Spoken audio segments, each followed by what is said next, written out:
What's going on, everyone? We are back with another top 3 video. This one is going to be the global, so what you, the viewers, the listeners, listen to the most over all of 2023, ranging from episode 1 to episode 96.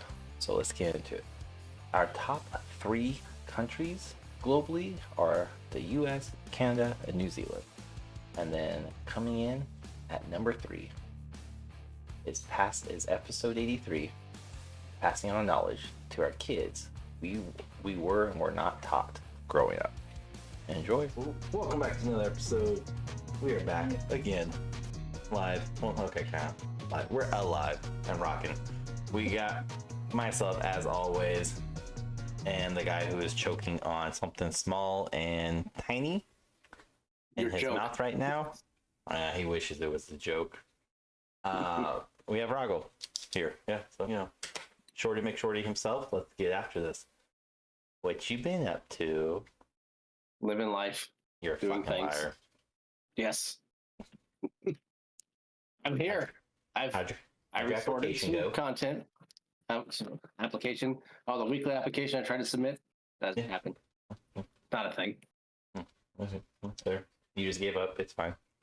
It gets handed in and just slid into the side, right into the trash can anymore. No, nobody even looks up at me. Like, oh, you again, huh? No. She lights a cigar with it. She's like, hold on. Yeah. Denied. And it smacks you with a chocolate. So, all right. Well, very true. We're gonna we've kind of touched on this subject sort of kind of throughout the year and a half, almost 2 years we've been doing this now. We kind of called it dad knowledge transfer is what I have it written down on my notes. It's like to title the whole fucking thing. So we'll go off that. But to kind of put in perspective for everyone who's listening, just buckle up. It's gonna be a shit show, I promise you. I was like, let me see if I can explain this. I can't without giving examples. So we're just fucking jump into this. Grab the adult arm and put it over your chest, as they did back in the day when there was no seatbelts worn in the front seat. It was just slam on the brakes and slam your arm across her chest. Yeah, if they had quick enough time, if it was your mom in that driver's seat, you were not going to get saved. You were going straight through. Yeah. Not even straight through. Again, you just ricochet off that fucking glass. Once the arm came out and hit you in the chest, then you were in trouble because you didn't have your seatbelt on. After they almost hit a car. But it's my fault because I didn't have run a red light, run a stop sign. Yeah. This accident wouldn't have happened if you'd had your seatbelt on. Oh, okay, sure. That's how this works. That's how it works. My fault. Sorry, you threw your arm out of the socket trying to hit you in the chest. So kind of just to best explain like what's going on or whatever. I don't know how to explain it. What are some things you would say that I guess I'll start here. You have a daddy, right? Who is present in your life? Hold on. Let's not use the word daddy as in like somebody that I look to. No, I don't have a daddy. I have a father figure in my life. Yes, I have my dad still living, if that's what you're asking. Not in the weird way you asked me. Do you have a daddy? No, I don't. No, that's not what I have at all. I have a father figure, yes, in my life. My bad. How foolish of me to ask you if you have one. We all know I'm your daddy. I have no daddy, as you say it. It's daddy. Say it right or don't say it at all. There's no daddy involved in any of this. No. So no. That's yes, I have a father. Faja. Are you broken now? I'm so broken over here. I'm so broken. Who would have thought it was daddy issues that break me? Goddamn. Oh my god. Well, I guess first off, because we clearly share the same sentiment on that word, that's not a word I like to be called at all by my kids. I think I've set that down since day one when they could start speaking. They're like, look, it's dad. Yeah, you can call me anything but daddy. Don't, no. We don't call me daddy. Don't do that. That's too weird. You women have fucking ruined that word. You grown ass adult women have ruined that word. So thank you for that. It's your fault, 100%. So yeah. All right, so that's good enough. So we each had present father figures, whether real dads, not daddies, real dads. So let's just kind of, I guess, compare notes for lack of better words. What are some things like, this is a dad episode if you can't figure it out, your dad would have, I guess, taught you or didn't teach you that you're not having to try and pass on? You get what I mean? You need an example? Yeah, so, I can give you an example. The dad transference is pretty much what we've talked about. But my dad growing up, he was the sole, you say breadwinner at that point. My mom worked, but she would stay at home when she obviously wasn't working. She'd have like a full-time job all the time. Yeah. So she'd have, jobs here or there, just kind of whenever, if she needed to get out of the house and just work, because she would go crazy. But for a lot of times he was gone, 6 in the morning till 5, 6 at night. So, most part of what he wasn't around until later in the afternoon, was around on weekends. So our time was spent mainly just sports and watching sports, but then also he was a big car guy. He worked in the auto industry all of his life. He worked in dealerships and stuff like that, parts departments, parts manager for 30, 40 years, I think he was, something like that. So he was there for a long time. He just recently retired too. So that was one thing he attempted to transfer, was a lot of car knowledge, but I had no interest in it. But I had to make sure I knew how to change a tire, put gas in the car, check oil. Change oil wasn't mandatory, but he did show me how to do it. I did learn how to do it. Change my brakes, and obviously fluids and everything else. Anything else really under the hood, we didn't really get into too much, because I didn't take the time to really sit back and learn. I didn't have the time in my head to sit there and no, I couldn't concentrate on it. Yeah. Do I wish I did? Yes. But I never really took that time. Hunting and just basic cooking was kind of a lot of things that we did. And those are really what it was for the most part, was cars, hunting, cooking, and I guess just other basic man stuff. I don't know really how to break all that down, but typical dad stuff in my head of how a lot of it is, I guess. I mean, growing up in the Midwest, at least. I'd say other than the cooking aspect of it, yeah, it sounds pretty stereotypical, because I know, at least what I saw, of course, from growing up, and all my friends, those with actual dads or stepdads, or the moms having to be the dads type thing. There wasn't a whole lot of cooking. There was specific meals they would cook, and that was your not go-to, but that was their infamous chili. Dads had the infamous chili. Nobody else made chili in the house. Mom would never do it. It was dads.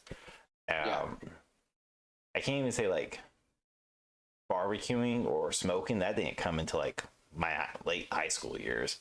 We're talking junior, senior time frame of smoking, and then before that, grilling for the most part would be about it. But it wasn't anything too significant, too fancy. My bougie ass now, when I grill or barbecue or smoke or anything, it's not just I'm gonna throw hamburger patties on the grill. No. It's I'm gonna throw these patties on the grill that have now been seasoned or marinated or whatever concoction I put together for them. I'm gonna make sure I have my spritzer or whatever that I'm going to spray on it or rub on it, and just keep it I have a very, very meticulous way I grill and cook stuff, and we kind of talked about it before in a previous episode. That shit was not around. My dad, it was definitely here's a hamburger patty, put the patty on. You want cheese? Sure. Here's your cheese, done. That was it. And even in the kitchen, I can't actually say either parents really wanted us. Granted, there was 5 of us kids. Really wanted any of us kids in the kitchen when they were cooking. And I think that was kind of their solitude. Fuck off. There's 5 of y'all. Go away. Entertain each other. And that makes sense too. Having a big family like that, the transference is definitely going to be difficult. You know, even like the one-on-one time would be extremely difficult because there's 5 of you. That'd be tough to try to break down that. I mean, that's almost one day during a working week. Yeah. Just trying to do that, and then you have weekends where they're always around. Like no school, nothing. You're always there. Well, we kind of. I would say we kind of got, or my family was kind of. I don't want to say lucky because my sister's a fucking hot mess. Interesting case of the youngest child, who's a year younger than myself. The age difference between him and the oldest, which is my sister, is 10 years. So she wasn't really around for the formidable years of like childhood and child development type of age range, 8 to 18. I'm not saying 5 to 8 is not very like informational years, because a lot of shit happens between those 3 years. It's just statistically speaking, around 7, 8 years old, we start having a lot of our major core memories come along and all that stuff. Go read the fucking science articles, they're out there. So you're talking about like my sister really wasn't there. My oldest brother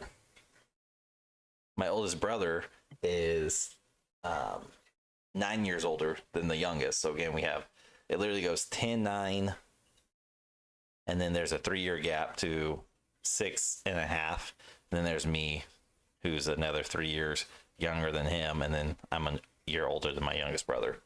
So like right now, we're all from oldest to youngest, we're 40, 42 now. Yeah, so 42, 41, 38, 30, 37. I think he's 37. I may be off on the middle child. I get him confused often. Sorry, Caleb. 37, 38, then you have me at 33, and then my youngest brother at 32. So like 32, 42 is our age range right now. So the oldest who weren't really around is mostly the middle child, myself and my younger brother. And the middle child really wasn't on par with the 90s, early 2000 manly stuff, because he came out as gay in the late 90s, early 2000s. So yeah, he's more of the flamboyant type where he was once he came out. Nothing isn't favorite brother to this day. But so he wasn't really a factor hanging out with dad, but at the same time, like, I'm sure he was spent after having 5 fucking kids. So there wasn't a lot of knowledge transfer to a degree. Like the car thing, as you were talking, and your dad worked in the fucking industry. My dad was military through and through. Like he just retired back in, I shouldn't say just, he's been retired now for 10 years, for 10, 11 years now. And he retired from the Air Force in the intelligence field. And so he was, all that wonky ass scheduling, all that stuff, TDYs, deployments, hidden deployments, trainings, all that good stuff. And that was a little different, but it definitely came a time where like I can remember there was a moment, just like simply asking my dad what he was doing on a car a long time ago, like 96, 97, and be like, hey, what's going on? Can I help you? No, go away. This is easy. I don't need help with this. And that was kind of like, that's only etched in my memory because it's like, oh, okay, I wanted, like, me being a curious little fucking asshole, want to know what's going on, see if I could do anything. Can't, got pushed away. I was like, I don't give a fuck about cars. So I was never really taught about cars. I knew how to change tires. I knew how to like not fix a flat, but do a quick fix flat. And I knew how to check oil, like do a full true oil change, like draining it and flushing it and all that. No, to this day, still don't know how to do it. I YouTubed it the other day. I'm pretty sure I could do it now. I'm a YouTube University graduate. The car thing is what's so interesting to me because like I didn't get taught most of that growing up. I was told, this is your dipstick. If it drops below here, add oil to it. Make sure it's 520 or 530, 510, whatever. And that was really about it. This is your washer fluid. Put this in. And then never really got told about like coolant or brake fluid that came along in my adult years. So that was kind of like non-existent. And again, my dad was like similar to yours, very big into sports and NASCAR. He would go in waves of NASCAR. Fucking Sunday mornings. I was huge into NASCAR too. I remember falling asleep to that on the floor. Everybody would be sitting around, and my dad's doing the classic, let me lean back, arms crossed after church. He's not really sleeping, but he's sleeping. But don't touch that damn controller, because he will fucking know. And I remember just literally watching Dale Earnhardt do laps after laps and just be like, this is so boring. But hearing the talk about fucking white noise, race car tracks on TV. And same with like golf. I was like, I could watch it. I'm not going to survive past like maybe 10 laps, 20 laps. I'm not going to survive past 3 or 4 holes on TV. Like I'm out. I'm done even to this day. And don't give a fuck about any of those sports. Played them, most of them, not NASCAR. I would love to legally be able to drive in circles that fast.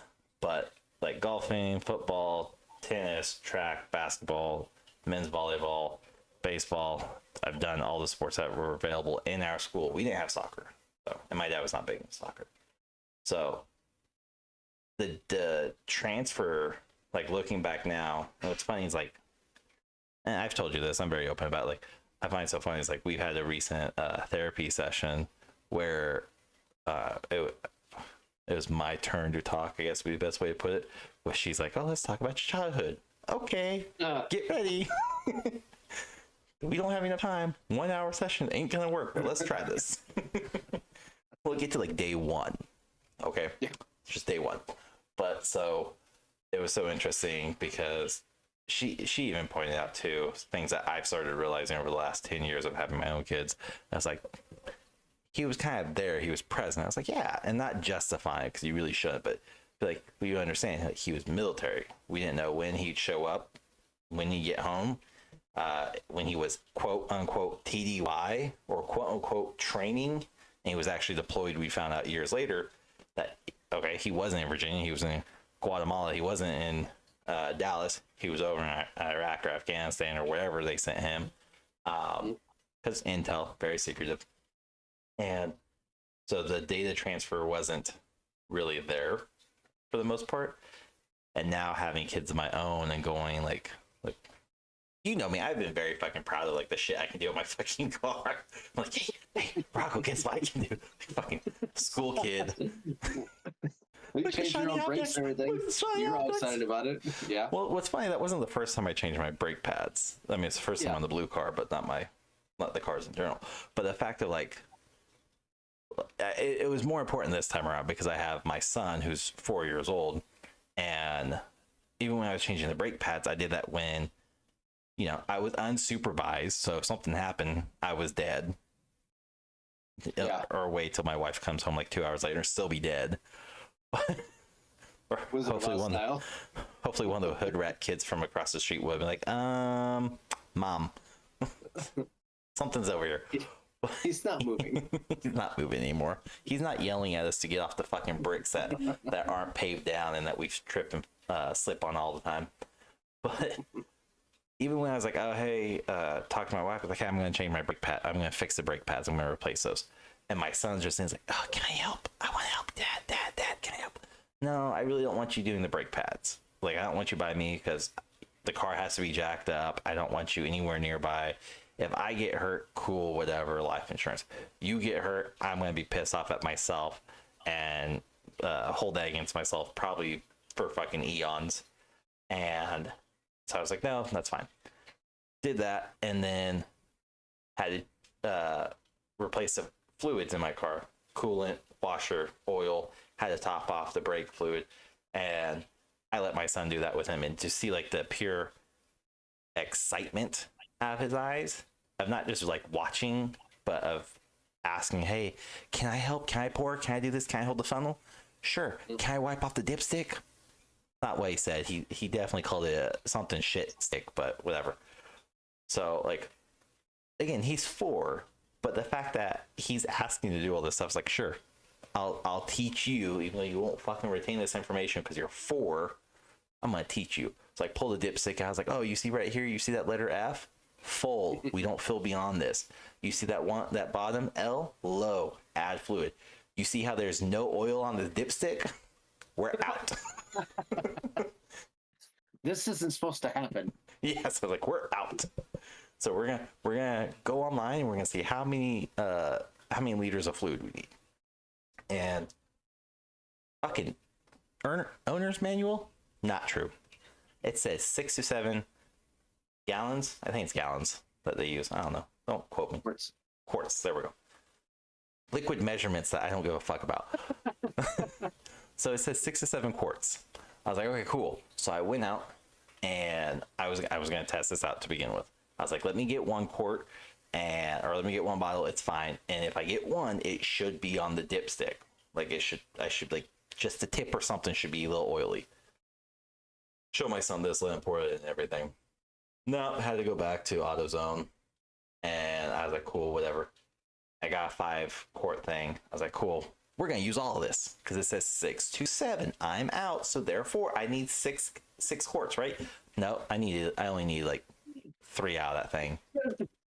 It's normally 4 quarts. Normally, there are others that take a little bit more, but yeah, 4 quarts is about average. So that's that's what YouTube said, but they all said the same shit of check your owner's manual. So I checked my owner's manual. I said, if out of oil, add no more than 7 quarts. When doing an oil change, it went step by step. By the way, I didn't know the owner's manual had a step by step on how to change your oil. It's fucking cool. But YouTube, easier, and I don't have to read. We both are not a fan of reading.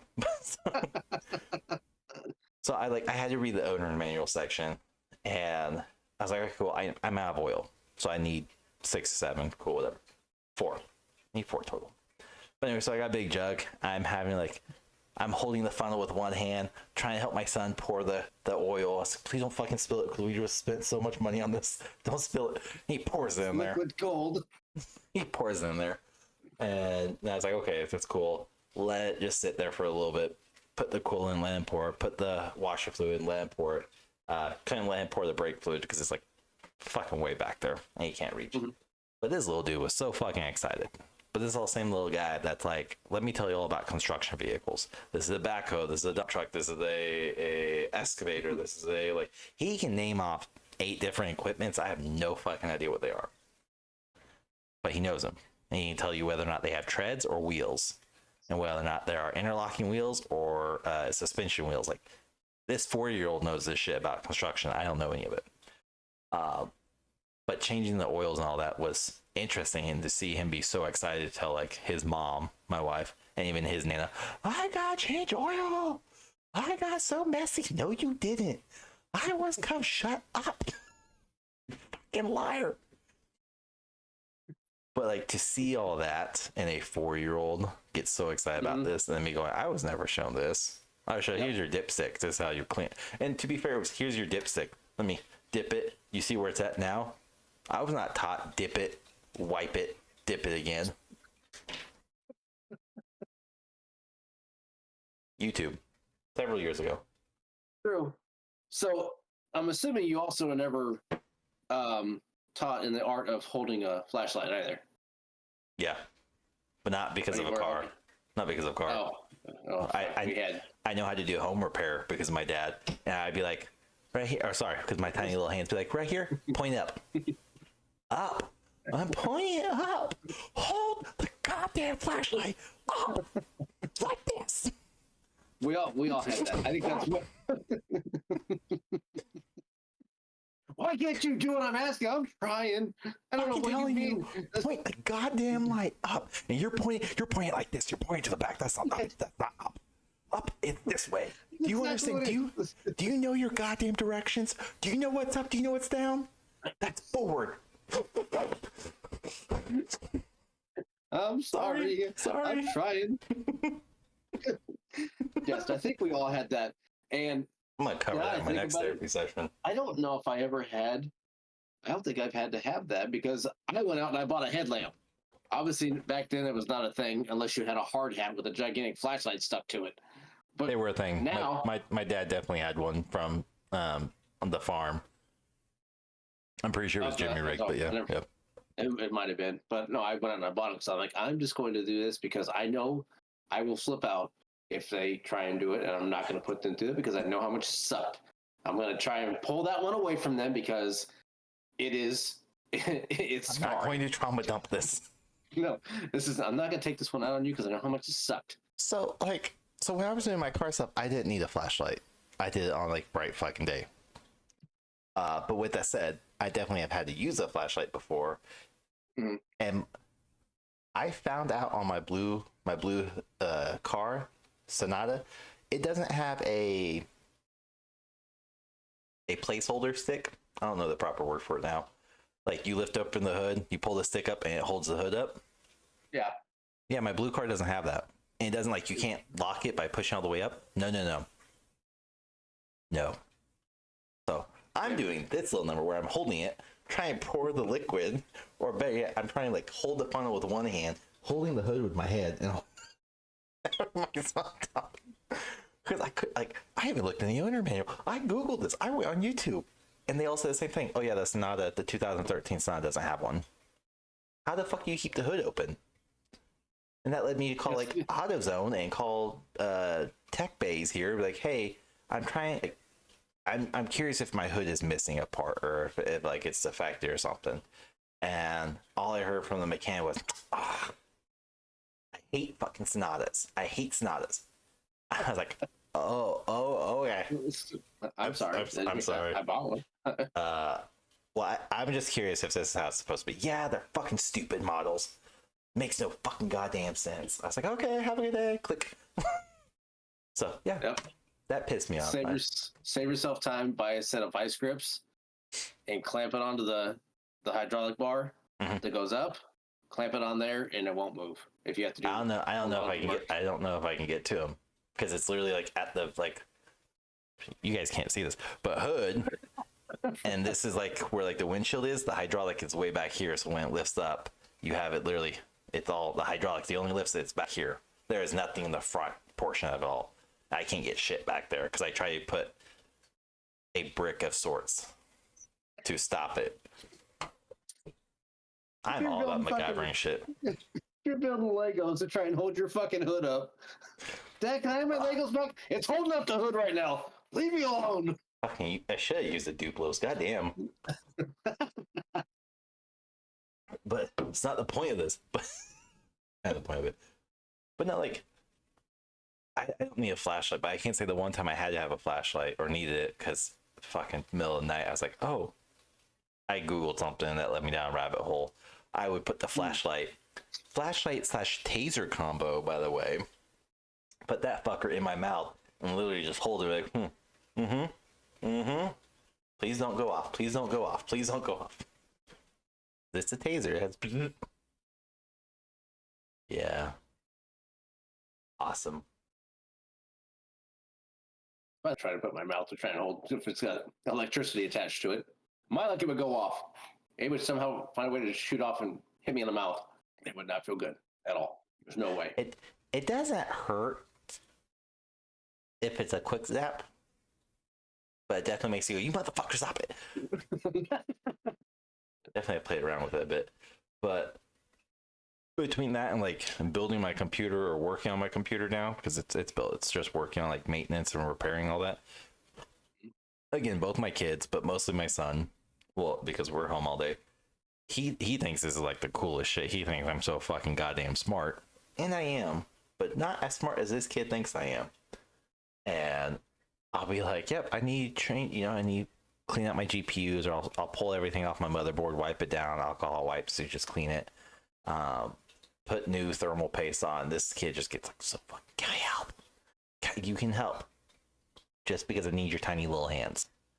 And like, I have tiny hands and I fucking struggle with the RAM sticks from time to time in my case. And like, he just thinks it's so cool. Or if I have to fix something around the house or anything, he thinks it's the most fascinating fucking shit. And then my daughter and him both love cooking. So anytime I'm in the kitchen, which is all the fucking time, because I'm the one that cooks in the house, it's always Dad, can I help cook? Dad, can I cook? Dad, I want to do this.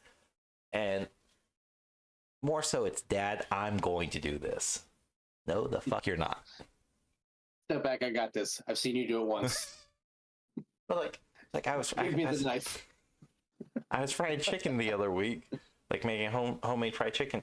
Dad, I'm going to do this. No, you're not. This is hot oil. Dad, I am 4. I know this. No, you don't. Fuck off. Go away.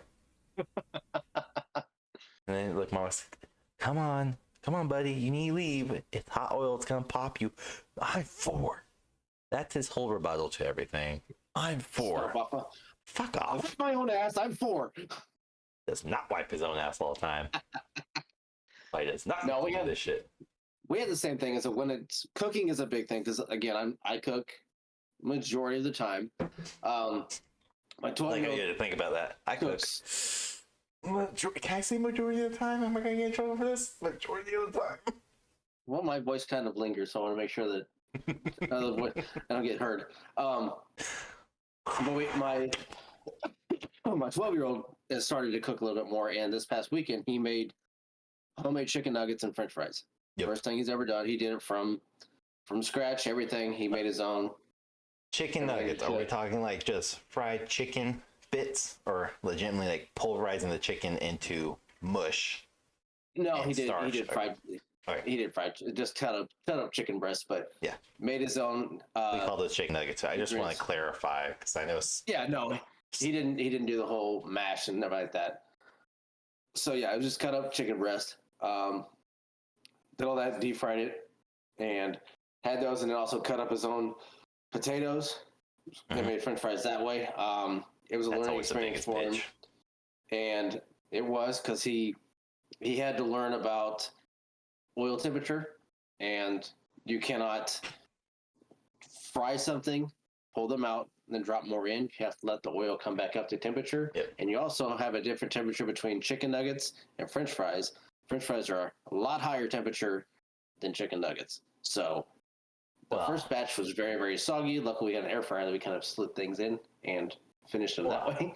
I mean, the chicken nuggets are like a whole different beast in of itself. And then you have potatoes, which is a whole different league because, like, to do proper French fries, you had to cut/dice. You had to soak them, then you had to let them dry, and then you had to soak them again to get as much starch off of them. Maybe toss them in flour. Like, there's a whole fucking process to do proper French fries. So I understand. He's not getting all that stuff. So that's fine.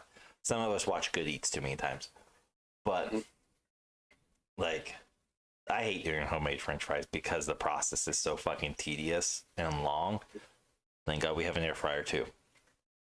But like, they just piss me off because it's one of those things like thick fries or, standard fry is going to fry a lot slower than a shoestring or say a curly, or like the fact that oil temperature plays a small factor at the size of your fucking potato. It does, and he didn't understand that, but he caught on to it, and he cut them up and he soaked them.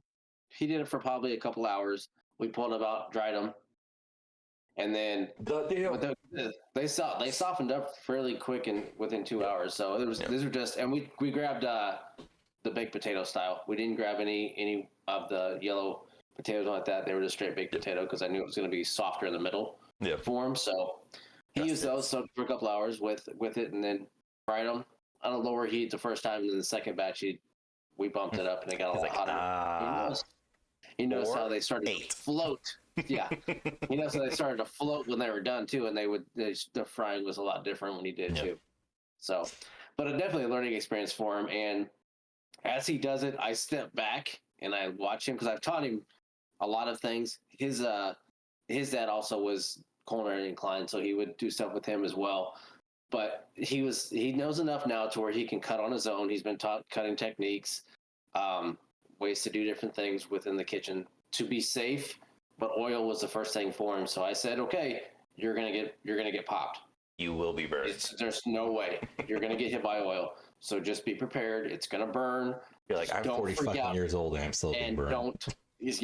I said, don't freak out and don't jerk your hands anywhere because worst thing's going to happen. You're going to jerk. You're either going to hit the pan or you're going to drop more and splatter more. So you have to be calm. Yeah. You are going to get burned. So just be prepared. He did. He got splattered a little bit, but he handled it. And it all came out really good. He was excited about it. And he tries to do, his whole thing now is to do 1 meal a week, which, cool. If you want to do 1 meal a week, it's fine. Just make sure that you have everything you need so we're not scrambling around to go to the store to figure out what you want. Or what you know, I need this, I need this. Okay, I mean, I get it. I do the same thing, but yeah, I don't have to do it for your stuff. I'll do it for mine. I don't have to do it for yours. I can blame myself. I don't want to blame you. Just tell me. You can't drive. You have no license. You are the biggest fucking inconvenience. So yeah, he's been made to have his own shopping list ready for it. And like that. So I said you have to have a recipe as well and figure out what you're doing in some manner because you cannot wing it at this point. You don't know enough to just wing a recipe and it come out the way you want it. I don't know, man. Especially after watching like MasterChef Juniors, all these junior cooking. Yes, Grant, drastically different. Most of them are like, no, there was a 6-year-old on there a few seasons ago. Yeah, but like, to say you can't just jump in and dive. Yeah, you can. You're gonna fuck up a lot. Just be prepared and be prepared for your mom and dad. Be like, you just fucking wasted $20 worth of goddamn chicken breast. Get your shit together, kid. That's why he doesn't have the free reign. Get your shit together. Yeah, that's why he doesn't have free reign to do that. Yeah, no, that's why we cut back a little bit on it. So you can just have a recipe, and we'll go from there. Like, so, my daughter, I didn't. I mean, I perfected. I will say that my daughter was taught how to make I've taught her several times how to make scrambled eggs, but she's never I've never let her actually cook it herself because my biggest thing is I don't want her to get burned. I don't want either one of my kids to get burned. So I'm very controlling in my kitchen. Now, if somebody else's kitchen, like their Nana's, I don't give a fuck. Like, whatever. Not my mess. I'm not cleaning up. I don't give a fuck. I'm not the reason why my kid gets burned or hurt. That's you. That's on you. Hope you live with that guilt. So I'm hands-on in my kitchen. But their Nana taught her how to make scrambled eggs and let her actually cook the scrambled eggs. Super rubbery the first time. It's fine. She ate them. But they just make scrambled egg sandwiches where, bread, mayo, scrambled eggs, and that's her go-to breakfast meal. The same with pancakes. You said mayo? Yeah, they eat mayo. You don't like mayo. I don't give a fuck. I didn't say Miracle Whip. I said mayo. It's so nasty. It's still better than Miracle Whip. But anyways, white so do that, stuff. And then you're fucking white. Shut the fuck up. I get the feeling you're sniffing out there eats mayo. Oh my god, I hate mayonnaise. They fucking love mayonnaise. I'm just saying, some white people shit, and your wife is not white. It's not your typical mayonnaise. It's Hispanic or Mexican mayonnaise. That's good mayo. No. I hate mayonnaise. I'm gonna come up and visit and just destroy your life in one day. Anyways, oh, you really hate how I'm gonna make scrambled eggs. And anyways, my it's been a while, but my daughter would come into at the middle of the morning, 7 o'clock. We should be up, we're not. But 7 o'clock, my daughter's like, Dad, can I make scrambled egg sandwiches? Yeah, sure. Do you know how to do it? Yeah. I was like, okay, cool. And she's gotten better about it. And now she's like, Dad, I don't know what to do. And her mom uses water inside scrambled eggs. And there's a lot of things if you should use a dairy product, i.e. milk. My wife has no problem just oh yeah, just use water. No, it calls for fucking milk for a reason. There's a creaminess to this texture. Water does nothing. I will teach you all about H2O compound construction with food. It does not work that way. So anyways, my wife taught her, just add water because, she doesn't have to carry a gallon of milk or anything. And then there's my ass where she's like, Dad, can you help me? It's yeah, go get the milk. Why? Because we're making scrambled eggs. Go get the milk. But Mom uses, I don't give a fuck what Mom uses. We have milk. Go get milk. We're doing it the right way. Yeah, I often say that too. It's we're going to do it the right way. My way works too. No, it fucking doesn't. My way is right. Shush. So okay, and we just just a splash. It's just one egg, not too much. And there was one morning where it's actually just like a couple weeks ago. She is a new gallon of milk, and I don't think she understood the weight differential. So it went from one egg to like a cup of milk and a splash of eggs. Egg cereal. And I didn't know that until like I got up because I heard her go, "Oh shit!" I was like, "Hold on, what's going on?" So I got out of bed, went in there, and I look, and her milk is just slightly yellow. I was like, "My milk go bad?" What the fuck? So I was like, "Oh, what are you making?" "I'm making eggs." "Where's your egg?" "It's in there." In there. I went, It's drowning. "Oh my god!" So like I'm asking my son, do you want scrambled egg?" "Yeah." So crack another egg in there, and now it's just like it's off yellow. You need about 4 or 5 more eggs. I need like fucking dozen. So it's like goddamn. So I was like, okay, whatever. At this point, like I'm getting frustrated, and my wife's just like, it's fine, just let them cook. So she cooks, and you have to like basically boil the milk out, and she gets it done and everything. She's like, these are so good. I was like, that's good. You're gonna eat all of them. But saying like if they want to do like waffles or pancakes, I will make homemade waffle batter. So all she has to do is add milk. And again, tell her I will go get like the measuring spoon or the measuring cup, and with like a marker, I'll be like, right here. If you have any more milk than that, pour it back into the container. No more than this much milk. Okay, and they'll pour it in, and they'll make the slurry and put it on the stove. But if they want to make waffles, they have to get my waffle maker down. And then I was like, no. Dad makes waffles because you have to lift it up. You have to pour the batter in there. You can only pour so much, or else it goes everywhere. And she found that out the hard way the other week too, where she poured. She's like, I'm just gonna pour a little bit because I have all the batter in the measuring cup. And she's like pouring it, and she goes, "Oops."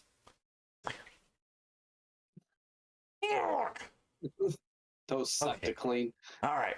So she pushes it down, and you see batter go all outside. And of course, as it cooks, it rises and more batter gets pushed outside. I'm just watching this hot mess underneath my waffle maker. I'm like, hey, just so you know, you're going to clean this mess up. No, I'm not cleaning up. You made the mess.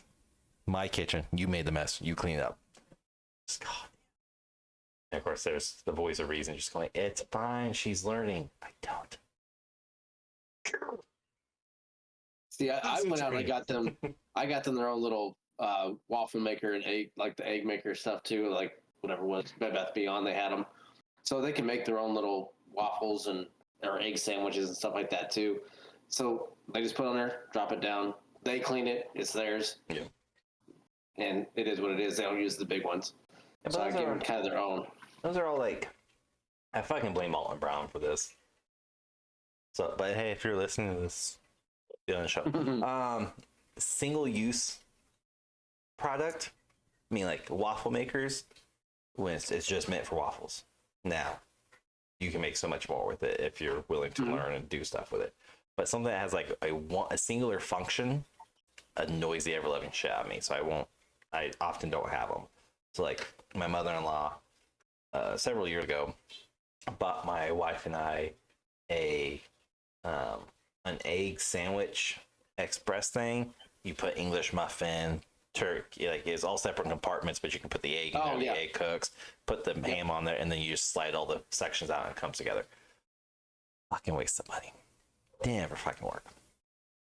But it has no, like, it can't do anything else. It literally does that one fucking function. Mm-hmm. And of course, we're like, oh, thank you so much. I was like, I think we used it once in the 4 or 5 years we had it. And we're like, is it just messy as shit? It's so fucking messy. Because it says you line all the compartments up, and there's the middle sections where your egg cooks. It has a heating element, or it has metal underneath that heats up. And we put the egg in there, and it would just run out the sides. Because you're supposed to basically close it or pour the egg in and push down on it. The whole fucking beast gets hot. So now your top element is hot. So now you have to like hold this down and maybe get a pot holder. Like it was very flawed. Granted, they're a lot better nowadays, but again, single function products annoy the ever living shit out of me now. And Alton Brown has this whole fucking episode about it on Good Eats, and he's done podcast episodes, interviews, and everything about it too, where he just rips them apart. It's like, you won't ever see him in my kitchen. So if I buy something, it's not a single function. I will figure out how to make multiple things out of it, like the waffle maker. Put a donut in it, crush it down. Oh, those are fucking phenomenal. And I'm teaching my kids that too. But at the same time, like if I'm making, say, hamburgers, and my daughter wants to come and help, I was like, okay, what do you want to season it with? This and this and this. No, not that. That's cinnamon. Nope. Sorry, let me rephrase it. Choose everything from this bottom section. This upper section is like all your like niche specific spices. Cardamom, cinnamon, like very specific to specific cuisines or seasons. She's like, oh, okay. And this, nope, again, nope, that is basil. Or nope, that is Italian seasoning. That does not go with burgers. We're not doing that. No, ma'am. Bottom. So, and then I make her pour all the seasoning into a cup, like a little kiddie cup. It's like, you can pour it in there so where I can see how much she pours in. If she needs to put some back, then we can put it back before she over seasons my burger with garlic salt or garlic powder or whatever. But like, they thoroughly enjoy it, and I personally love that. I love being able to cook with them and show them everything. And then of course, I'm sure you run into it's like, how do you know how to do this? I don't know. A lot of My it was response Good Eats. I learned a lot from my dad. And now you're watching me do it. So it's just like I learned a lot because I sat back and I watched, and then when I was able to, I started to help, and I started then pretty much the same way with breakfast food. That's always seems to be the easiest thing to teach a kid how to make, is that, or spaghetti. Spaghetti is always an easy one to do as well. Yeah. Can get messy, but it's fairly easy if you're just doing basic stuff. Hamburger meat, seasoning, sauce, pasta. When I do with them, it's jarred stuff. It's all very easy. So we make it just the simple way for them to do it. But yeah, breakfast is probably the one that they do a lot more, because obviously they have to get up in school in the morning, and they're, other than this, my 6-year-old, everybody else is able to make their own breakfast and function in the morning without being told what to do. Yeah. She does fairly well. So what she does, she makes bullseyes, which is just the toast circle cut out with the egg dropped in the middle. Yeah. Or there's 1,000 other ones. It's always called bullseye when I was growing up. So toad in a hole is its technical name. Okay, well, no, it's bullseye. Oh yeah, bullseye makes more sense than toad in a hole because it's not a frog, it's an egg. Sorry, I know. Random fact. So then they were making that, and then our 12-year-old is these social media stuff now. He's like, "Oh, have you seen this?" I'm like, "Yeah, we just made that the other day." He's like, "Oh," he's had it before too. But what they did is they took the bread in the middle, and they put chocolate in it, and they dropped it in the toaster. Yeah. I'm like, oh, okay. Well, and I've never done it. I just always would toast the middle and have that with the egg, because when the egg broke, you could dip that in as well and eat it that way. I can't stand candy stuff in the morning. Like cereal and me is fine. All fucking day. All goddamn like fucking day. Let's go. You got Twix bar? Let's go. Some Skittles, Starburst. No. Got me a soda with that too? I'll fucking go all day. She'll make that in the morning, and he makes it as well, but it just depends on kind of what they're into. Eggs and chorizo is also a huge thing that they make in the morning. That's good too. So he's worked on that one quite a bit. My kid won't do chorizo because of the texture. Really? Yeah. It's like it doesn't get hard like sausage links or sausage patties or even crumble sausage. It has more of a mush, smooth texture, and there's like, my daughter has a very adverse reaction to similar profiles all across the board. So like her eggs are really soft and mushy. She won't do anything else with it. It fucking pisses me off with meals. But no, it's interesting because like, or I think it's interesting always because like I'll make a meal, say spaghetti, or more recently fettuccine alfredo. Again, for the kids, I'm not making homemade alfredo sauce because they're not gonna fucking eat it. So I just get jar. Because like I know how to make homemade spaghetti sauce. I'd rather make homemade spaghetti sauce. But my fucking 6-year-old is a jerk at times. So, and my wife too, where she's like, "That's so much work. Go get a jar. It tastes so much better. It's 4 fucking ingredients." But anyways, so like we made alfredo, and my daughter helped. They know it as white spaghetti because for whatever reason they're not comprehending this is just fettuccine alfredo, the noodle and the sauce. That's the name of it. So they call it white spaghetti. And they went over to their nana's the other month, and she made it for them. Went to go pick them up. Dad, guess what we had? Guess what we had? What? What? We had a new meal. Yeah? What did you have? We had Nana, what did we have? No, what's it called? I made fettuccine alfredo. Okay. We literally just had that for dinner on Tuesday. You call it white spaghetti. It's not the same. Nana has rectangle noodles. Okay. Your mom does not like fettuccine noodles. And you two have legitimately pissed and moaned and refused to eat fucking dinner because of those noodles the last time I did that. So we stick with spaghetti noodles because you two did not like them. Well, Nana's tasted better. Fuck off. And we've had to like start teaching that too because like we're teaching about politeness, manners around people cooking food because like I don't give a shit if somebody tells me like, oh, your food is salty, your food's bad, whatever, to each their own. But my daughter, let me tell you what, this motherfucker. I don't remember what we made, but just put in perspective, the school makes this meal too, just in a totally different fashion. Like think cheeseburger type thing, very similar. But I made the meal and I use a lot of seasoning, like salt, pepper, garlic, onion, paprika. Like I have a thing of seasoning. I just use a lot because I like flavorful food. That's right. This white person knows how to fucking season his food. Anyways, so my daughter was like, I don't like this. This doesn't taste as good as Nana's. Well, how does Nana make it? I don't know. Oh, does she use garlic? No. Does she use onion? I don't know what that is. Oh, okay. Sure. Well, what don't you like about it? The texture, the flavoring, like what? All of it. In other words, she's looking for a fight. It's like, okay, whatever, eat your dinner. And then she's like, my school makes it better than you. Like, I'm literally like mid-eating. I was like, what? You're a fucking liar. We don't lie in this house, okay?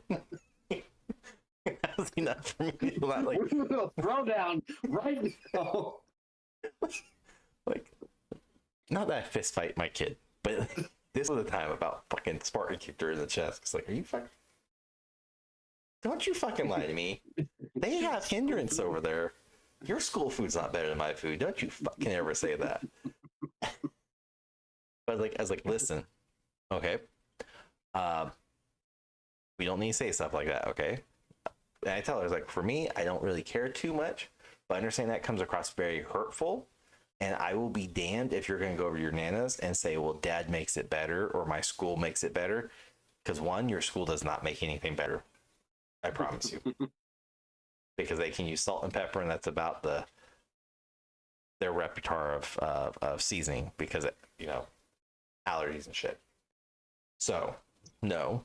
And second off, that's very mean. How would you like it if I tell you your eggs taste disgusting and my school made them better than you, or mom could make them better than you? Why would you say that? Exactly. Hurts your feeling, doesn't it? Yeah. Okay. If you ain't got nothing nice to say, shut your fucking mouth. I'm sorry. Don't be sorry. Just don't do it again. Goddamn. Fucking jerks. Yeah, we had a big one with that. Was trying to make sure that one, they never said no to trying new food. They have Always to at have to least take a try bite. it. And if they don't like it, perfectly fine, but you tried it. Never turn your nose up at food. I don't care if it stinks. Yep. Because you're gonna run into something that smells that you don't like. You're gonna run into something that's burnt that you don't like. Now, I understand if something is overly burnt, you try to eat it, and it's very, very hard to try and swallow said burnt food. Charcoal. It's Sorry to swallow charcoal. it's gonna Call it be what it difficult. is. So at times we have taught them the napkin technique of like, oh yeah, I'm gonna wipe my mouth and spit in there and then wad it up. Okay. Yeah. Cool. You can't do it. Just if you're in a restaurant, says that's how you do it. Just kind of set it to the side. Whatever. You're at home, get up and go to the trash can, but don't make a big spectacle about it. Like, oh my god, this is gross. No, gross doesn't come out of your Don't mouth. spit it out on your fucking plate. God. No, that doesn't come back out either. Ugh. No. And the "pluh" sound, we don't do that one either. So it's like they've done a really good job about it. Starting off, it was kind of like one of those things, but it doesn't take a whole lot to say, hey, just try it, move on, don't make a big deal about it. One thing that drives me nuts is when the kids can't stand their food touching.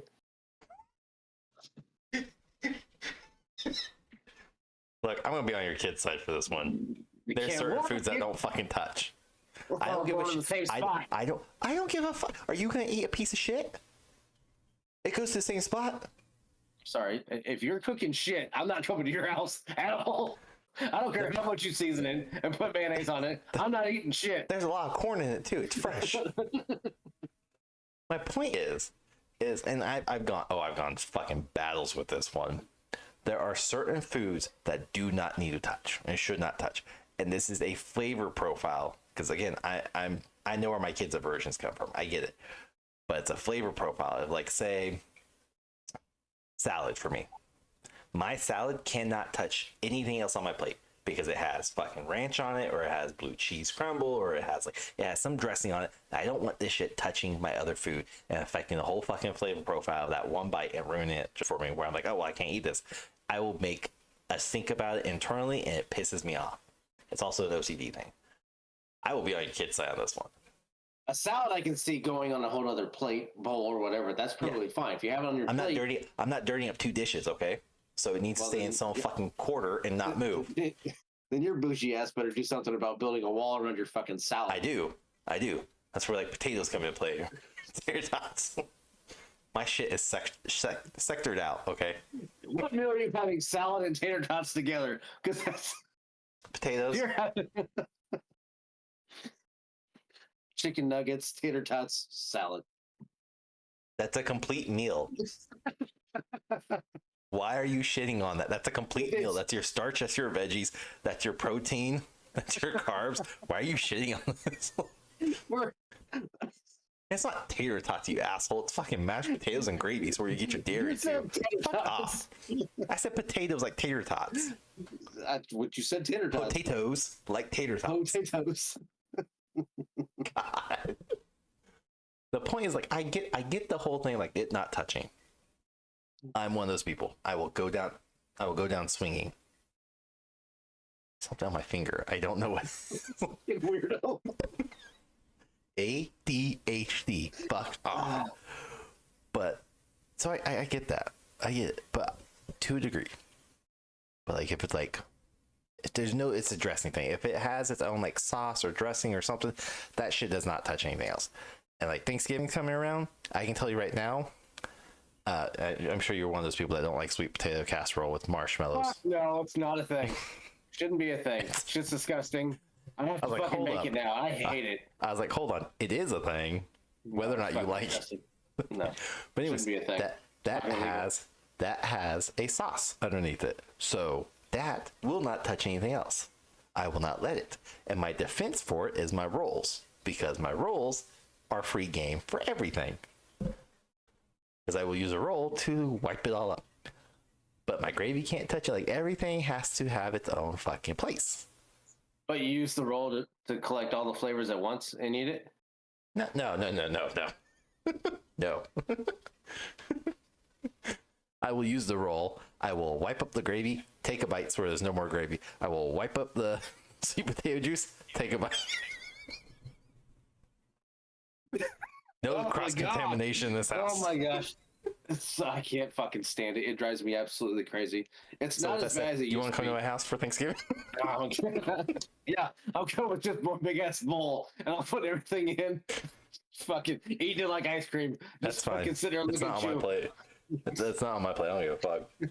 I'll walk by and rub my hand across your plate and mix everything together. Oh, I'd fucking punch you in the dick. Eat it now, bitch. I'd punch you in the dick. I'm going home. I don't want to play. This is your house. Fuck you. We in the bathroom. I said plate. But like, I get it. I will say though, because that's your big pet peeve, or one of them. I'm sure maybe you'll relate. This could just definitely be my sensory issue. Fucking chewing with your mouth open. That pisses me off. No. This is not like this is not like I can't stand it. I will fucking punch somebody of any age. And my wife has no problem with it. And my kids will quickly just chew with your mouth closed. I am, see? No, you weren't. If I can hear you smacking, you do not have your mouth closed. Well, I had too much food in it. Then put less fucking food in your mouth. Ugh. And there's my wife. She's going, it's not that big of a deal. It is. You all are talking, and there's food being chewed. There's too many auditory things going on right now. Y'all need to fucking stop. Talk or eat. If you eat, shut your mouth when you eat. Chew with your mouth closed. Like, that is a big issue between my wife and I. She used to chew with her mouth open a lot. I literally would sit there and just stare. And she's like, what? Stop. It's the sound. It's just the sound of it. I don't like it either. I can't stand it. One thing we struggle with or fight with all the time is talking with your mouth full. Like that, we don't do that. We don't do that. I can't stand it. It drives me nuts. Our school does a really good job of stopping that.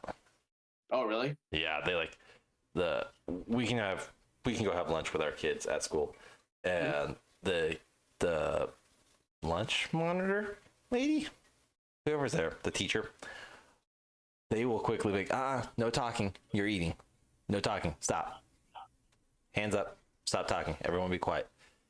And so my daughter's learned really quick that she can't talk while eating, so she won't do that here. But I definitely have seen kids who will like shove their mouth full of like, so is that your dad? I was like, you stop. Like, I will death glare a child. It's like, what are you doing? I just had a question. No, I can't hear you from the smacking of the goddamn food in your mouth. Stop. No, it's like they don't chew and talk. It's they shove it to one side and try to talk. And it's like, just finish what you're chewing. And no, then talk. I can see it like all in their mouth. It's not in the cheek. Mm-hmm. Like if you want to cheek it, fine.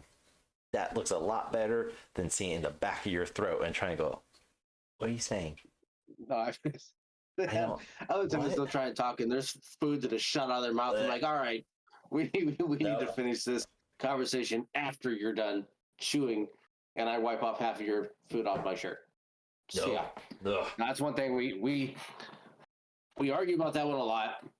I think I make a bigger deal about it than anybody else, because it drives me nuts. So, and I'm guilty of it too. But what I cover my mouth and it's only like a quick sentence if I have to talk. But it's like I'll cheek and cover my mouth when I talk. Yeah, but like, I'll do that too. I don't want like one food to fly out of my mouth. Yeah. And I don't want anybody to see what the hell I'm doing. So I'll put a napkin over, like you're not blowing your nose, but like that. Yeah, I'll cover it too. I mean, I'm obviously not perfect by much, but that's one big thing that we fight with. I think more than anything. And then But did that come from your parents? Like, were you I'm gonna watch my word on this one. I got my ass handed to me on numerous occasions of talking with my mouth full, chewing with my mouth full and open. Like, there's definitely consequences afterwards. So trauma. But like, I don't think it went to the extent of like getting anything like reprimanded in that way. I think it was handled fairly well. I don't think we had. I don't really remember. I think I just always did it because I hated seeing it. Like I think I have an issue with people's mouths because like military, I cannot stand to be in the room when people are brushing their teeth. It grosses me out. I can't fucking stand it. I don't know why. I had the hardest time hearing somebody brush their teeth. And I'm just gonna show up to your house and be like, "Is he here?" Yeah. It's I don't know what the fuck it is. And then I will yeah, I've literally like had to go into a stall and finish brushing my teeth because I don't know what the hell it was. I weren't even started. I guess I realized that when I was in the military I couldn't do it. It drove me nuts. And then people that when they talk build up spit in the side of their mouth. Yeah. I want to slap them. Yeah. I'm like, can you just stop and like swallow the mounds of spit on the side of your face, please? Because I want it gone. I've been called out. Like, I will, especially like after eating sour candy or whatever, I will swallow my spit, or if it's like too much and I'm out, am I just like out and about? I had no problem spitting, but you will hear me talking, all of a sudden I'll have to stop, swallow my spit, and keep talking. I've had people literally just go, "What are you doing? Why'd you take a break?" Because, bitch, my mouth was full of saliva. You may have not seen it. I can feel it underneath my tongue, and I can feel myself like starting to get really bad lisp coming on because my saliva is building up, and I can't feel where my fucking tongue's at. Yeah. Shut up. Yeah. No, it's weird. That's stuff that I think the military's done to me. Yeah, not trauma from childhood at all. But like, no. there are certain things like that, like chewing with your mouth open, or not chewing with your mouth open, talking with your food, and all that stuff. Like, I was definitely taught. My better half was clearly not taught, and arguments ensue. But I'll tell my kids all the time. It's so funny to see the certain things that we almost nitpick from our childhood and be like, yeah, I'm gonna pass this on. Or in my case, I'm gonna pass this on, but I'm gonna do it in a less trauma inducing situation. Because like, to say my dad was a fan of ass whoopings would be an understatement. And to say my mom was a fan of blackmail would be an understatement. I do mean blackmail in the sense of, you wait till I tell your dad. He's fucking TDY. When's he coming back? September, maybe. Oh, well, it's May. Who gives a fuck? September rolls around. Oh, yeah, there was definitely like tween years, 11, 12 years old. Like, fine, whatever. You're not going to fucking remember. Your memory's trash, too. Good luck. You might as well just write it down. Get home, get my ass whipped on day one. What the fuck was that for? Do you remember we telling your mom? No. That was 4 months ago. I don't remember any of that. Well, I got 4 months of ass whooping to catch up on, so get ready. Very much. This is from May. This is from April. This is from March. We're going back to January, fuckers.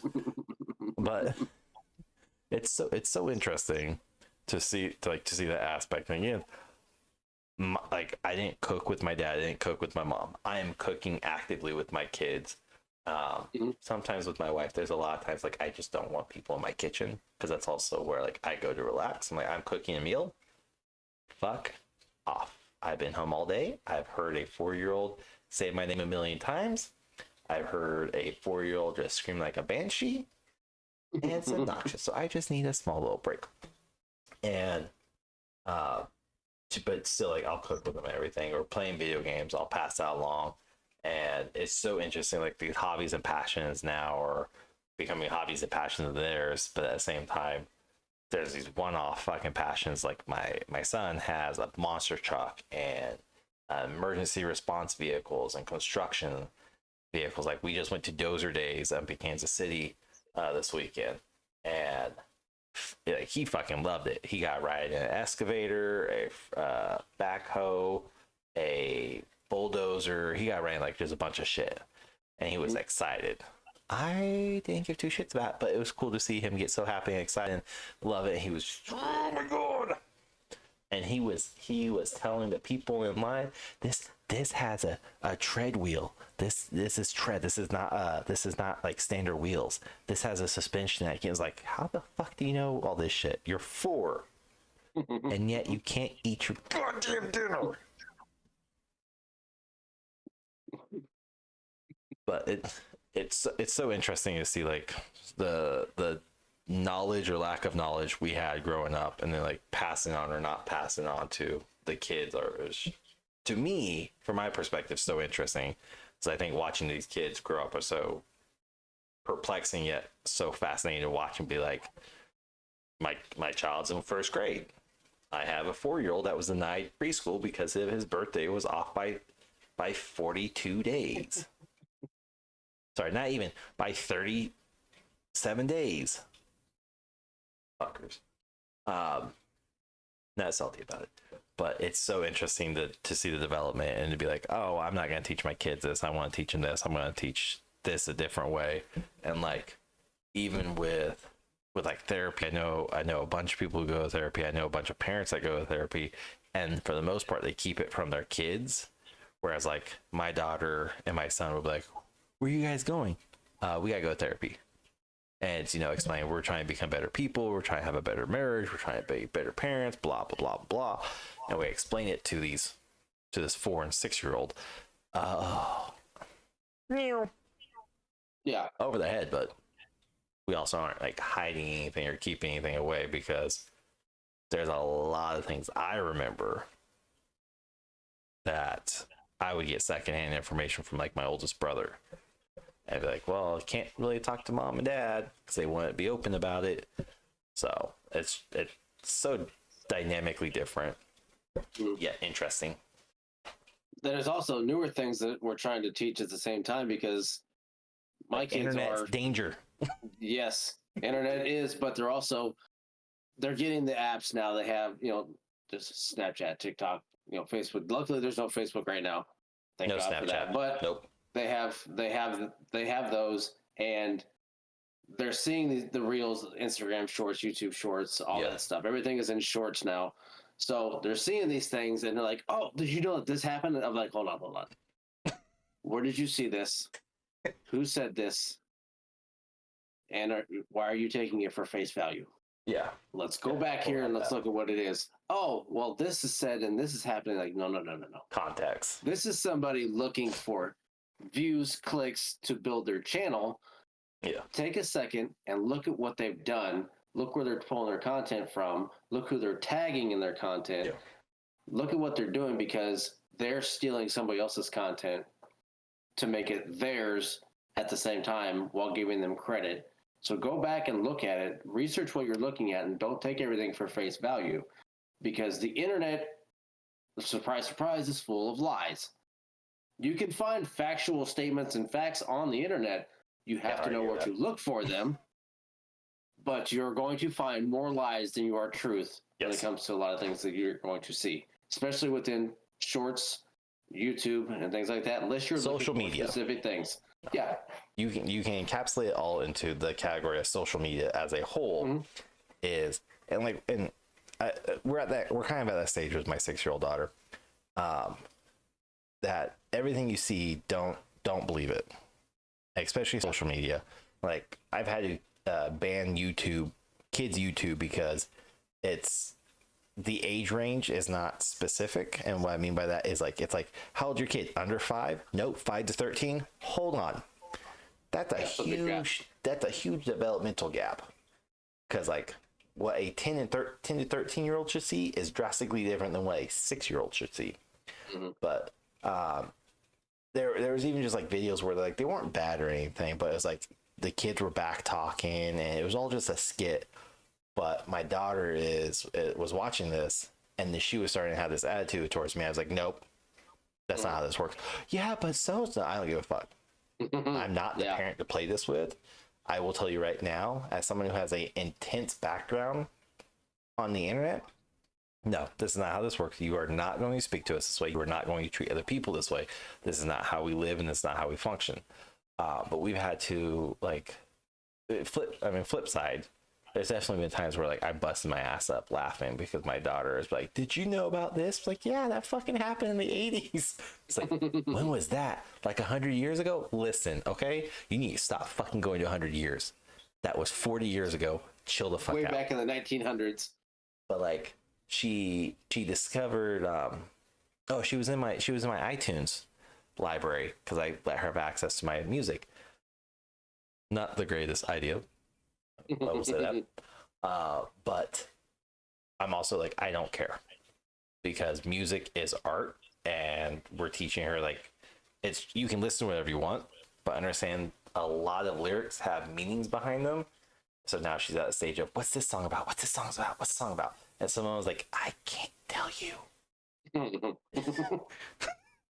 Can't tell you. Dad, what's a WAP?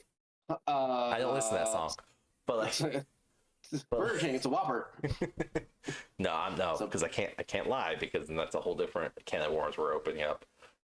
Going to school, I had a WAP. No, you fucking didn't. You know, goddamn well that's what would happen. But no, it's interesting because she found one of my Elvis Presley songs. She's like, Dad, have you heard this song? And it's always like, have you heard this song? What song? Oh, hold on one second. Hey, I'm going to tell you this. If you're going to ask me if I've seen something or heard it, have it ready to go. That's all I ask. Because me waiting around going, what? Like, little OCD may be coming through, but like, it bugs me. But she played, and it was I'll Always Be True by Elvis Presley. And I hear the melody. I was like, oh yeah, I know that song. She goes, you do? Girl, you're listening to my fucking iTunes. Yes, I know this song. When's this song from? It's older than your Nana. Oh my God. It's like 100 years? Oh my gosh. No. And I had to sit there and go, 50s. No? Almost. Damn, you're close. So fucking close. She's gonna be right soon, but She was older. She was almost right with one of the Tennessee Earl songs I have on my playlist, because it's from like 1930 something, late 1930s. And I was like, it's not 100 years old. I'm thinking it's like post World War II. I was like, oh, Oh, fuck. Okay, great, awesome. But or like she'll find a toy, like she recently has discovered Powerpuff Girls and Fairly Odd Parents and Jimmy Neutron, like the old school Nickelodeon stuff. And I was like, yeah, this is part of my childhood. Oh, really? Like, yeah. You want me to watch it with you? No. Go away. Too damn bad. Okay. I'm watching it. And like, my son won't let me watch Power Rangers with him, because that's his Power Rangers. Fucker. But then they'll see like really weird shit online, and I just had to be like, that's not true. And I had to break it down and explain it the same way. And that's probably so fucking catch-22 for us, because at the same time we're teaching like stranger danger basically, and facts versus false information. We're also that generation that got on like AOL Messenger, like ASL. Oh, I'm 7, Mount Hope, Kansas. Like, hold on. Male. Yeah, and that's just trying to teach them that stuff because we've been through it. And We openly been through. That was the problem. We were so fucking open to it. We're like, nope, he is not your age. He's not your age. Well, how do you know? I don't know, but we're just gonna assume he's a pervy old 37-year-old man. Not your age. And it's like trying to make sure that they know not to put their information out on everything, because when we go places, everywhere. oh, come win this in your email and your address. Like, whoa, no. First off, you don't need to try and win a 2024 Silverado truck. You're 12. You're not going to be able to drive it. You And can't pay the taxes up front. you don't even know what you're doing. You're putting your information into a computer that you have no idea where it's going. Yeah. So I was like, back up, stop doing it. And I know I know when we're not watching, I don't know if it's gonna happen. I don't know if I've got it through to them yet. They're like, oh, you have to be careful of this. So much as we can to try and get them to do it, it's tough. Which is so funny because like absolutely the same way. It's like, don't do this. Don't put your information out there. However, I'm also the one that's like, look, I haven't taught them this yet, but I personally have a Google number. I have a bunch of emails, and I have all this other shit where I will literally put down my Google number, because good luck fucking contacting me on that one. They ain't gonna go through. Oh, you're going to do this email? Yeah, that's all fucking junk. I don't check it anyway. So I just wanted the free whatever it was that came along with it. But like, definitely, like, that's something I've already know I'm going to have to teach my kids, and will teach them. I was like, look, if you feel like this is sketchy, if you feel like this is not 100% truthful or honest, feel free to get fake information. And I know I'm going to teach my daughter that same thing with, like, if somebody's just pestering you for your phone number, give them a fake phone number, but you better be giving that same phone number away constantly. And there's part of me is like, give them my phone number. Because I promise you, when they call me, I'm going, who the fuck are you? I'm looking for speak, idiot. You got cock in your goddamn mouth? Use your words. Yeah. Formulate your sentence. But like, that's going to have to happen. I'm going to teach the flip side to my son of, you're going to get fake phone numbers. Read it back and get false information back. And just change the number. If they correct you, then it's a fake number. But it's stupid fucking shit like that like bugs me that I'm going to have to pass on. Because that was never taught to me. I don't think that was even taught to you. You know, honor, trust. Not. Don't be fucking creepy and pervy. Our big thing was you don't give out your address, your phone number. Nope. And I mean, back then is when we didn't have anything but a. You don't give our home. You don't give our fucking home phone number out, you asshole. Yeah. There was times I couldn't even give it out to my friends because like I don't want anybody calling the house. Like fuck. Okay. So we had to figure that out. But my biggest thing that I always took away from, if it sounds too good to be true, it probably is.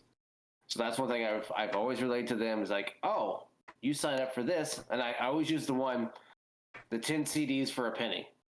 Yeah. You remember that back in the day? You sign up for this, you get 10 CDs for a penny. But wasn't that long ago? $9.99 a month or whatever. Yeah.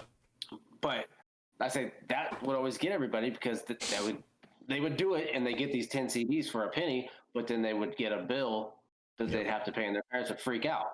So the same with the magazines. You get your first month magazine for free, and don't worry, it only comes every 3 months. Game Informer was really bad about this. Where you get your first Game Informer, and then 3 months later you get Game Informer plus the bill for $9.99. You're like, fuck. Yeah. And now free trials are one that gets everybody. So my son's always coming to me, hey, can we do the free trial? Sure. Give me your card information. You're responsible. If you want this, perfectly fine. You can do this free trial on YouTube or whatever you're trying to do. But I'm not going to get charged $79 after your 30-day free trial. Said you're going to pay for it. So they think about like, okay, they're setting reminders here, reminders there. I'm like, why? And first I was like, why are you getting it? What are you going to do? Because I have probably 15 to 20 different emails that I've used for free trials on YouTube, and it's to watch like one thing. It's a lot of times it's been a sports game of some kind or a pay-per-view of some kind that I wanted to see that amounted to nothing. So I've gotten caught to where I've forgotten I have 7 days to cancel this. Well, I should have canceled it right after I watched it because I knew I wasn't going to do anything else with it. But I'm like, oh, I got 6 more days. Maybe I'll just check out, see what they have. Well, I have downtime. Oh, 14 days later, I have a bill. Like, fuck. Forgot about that one. We're two sides of the same coin because I will do the same thing. I will do the free trial, but at the same time, I will do the free trial and then instantly cancel it because I still get my free trial. And I've done that with like my 6-year-old mostly, where she wants an app and it has like a weekly or even a fucking monthly subscription based on it. I was like, okay, you can do a week, but I'm gonna set it up for you. and then quickly schedule it and then schedule it to cancel. And then she's like, okay. And then, but then when it runs out, Dad, nope. You got $7.99 a week? What? Yeah, you got $8? No? Oh, then you can't do it. I'll go do chores at Nana's house. Do you got $8? I will. Soon. No. Once you get that $8, we'll talk. Yeah, we'll talk. At that point, you're going to want to go buy candy anyways. So yeah, nope. She wants to go buy toys. She's not big into candy. That's my son. That apple didn't fall too far from this tree, but it's so dynamically different and interesting from so many perspectives of it, though. Where like the internet is the biggest danger out there right now, and of course, with that said, this is also how we order food. This is also how we watch TV shows. This is how you get your Uber drives and all that. Like your biggest tool, also. Yeah, it's and that's what we're teaching, or I'm teaching. I would say more is like everything is an asset, a tool, and a advantage that can be used 100% of the time. But you also have to understand is this is a good and evil thing. Where there's all this good, there is all this evil, and honestly, it's probably tenfold evil to good. And I've had to tell my daughter before, like, again, we don't sugarcoat shit.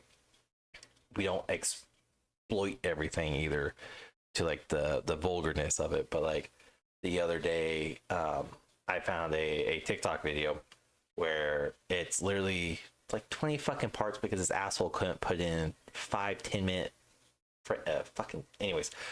So it's literally from a cop's chest cam, and it's them going into school, and this girl gets busted for having a loaded weapon on her, and it's in her backpack, and she gets asked numerous times. Keep in mind, we other kids don't lie to us, because if anything bad happens, we need to know if you're telling us the truth and we can believe you. Otherwise, we're gonna not believe you and just what happens type thing. But the gist of it was this girl gets taken to the principal's office by 2 cops and a teacher. The principal literally goes, do you have anything on you that we need to know about? No. And she's like, already stonewalling them, aggressive. No, I don't have anything. Okay, so you don't have a weapon? Because we've gotten reports this week that you have brought a weapon to school twice now. Nope, not me. They're lying. I don't know who's telling you that anyways. That's all just lies. That's all bullshit, whatever. And the principal's like, okay, well, here's how this is gonna go. You can tell us now if you have any like pot, drugs, if you have a weapon, ammunition. You can tell us if it's in your backpack, and we'll call your mom down here then if you admit it to us now. Otherwise, I'm gonna hand you over to the cops. At that point, you are out of our jurisdiction, out of our control. We can't do anything. We have to sit back and watch. We are here purely to supervise the cops to make sure you are safe. Well, I want to talk to my mom. Well, then answer me this. Is there anything inside your backpack or on you that we need to know about? Is there any weapons, any drugs, any pot, anything we need to be aware of? No, I told you this.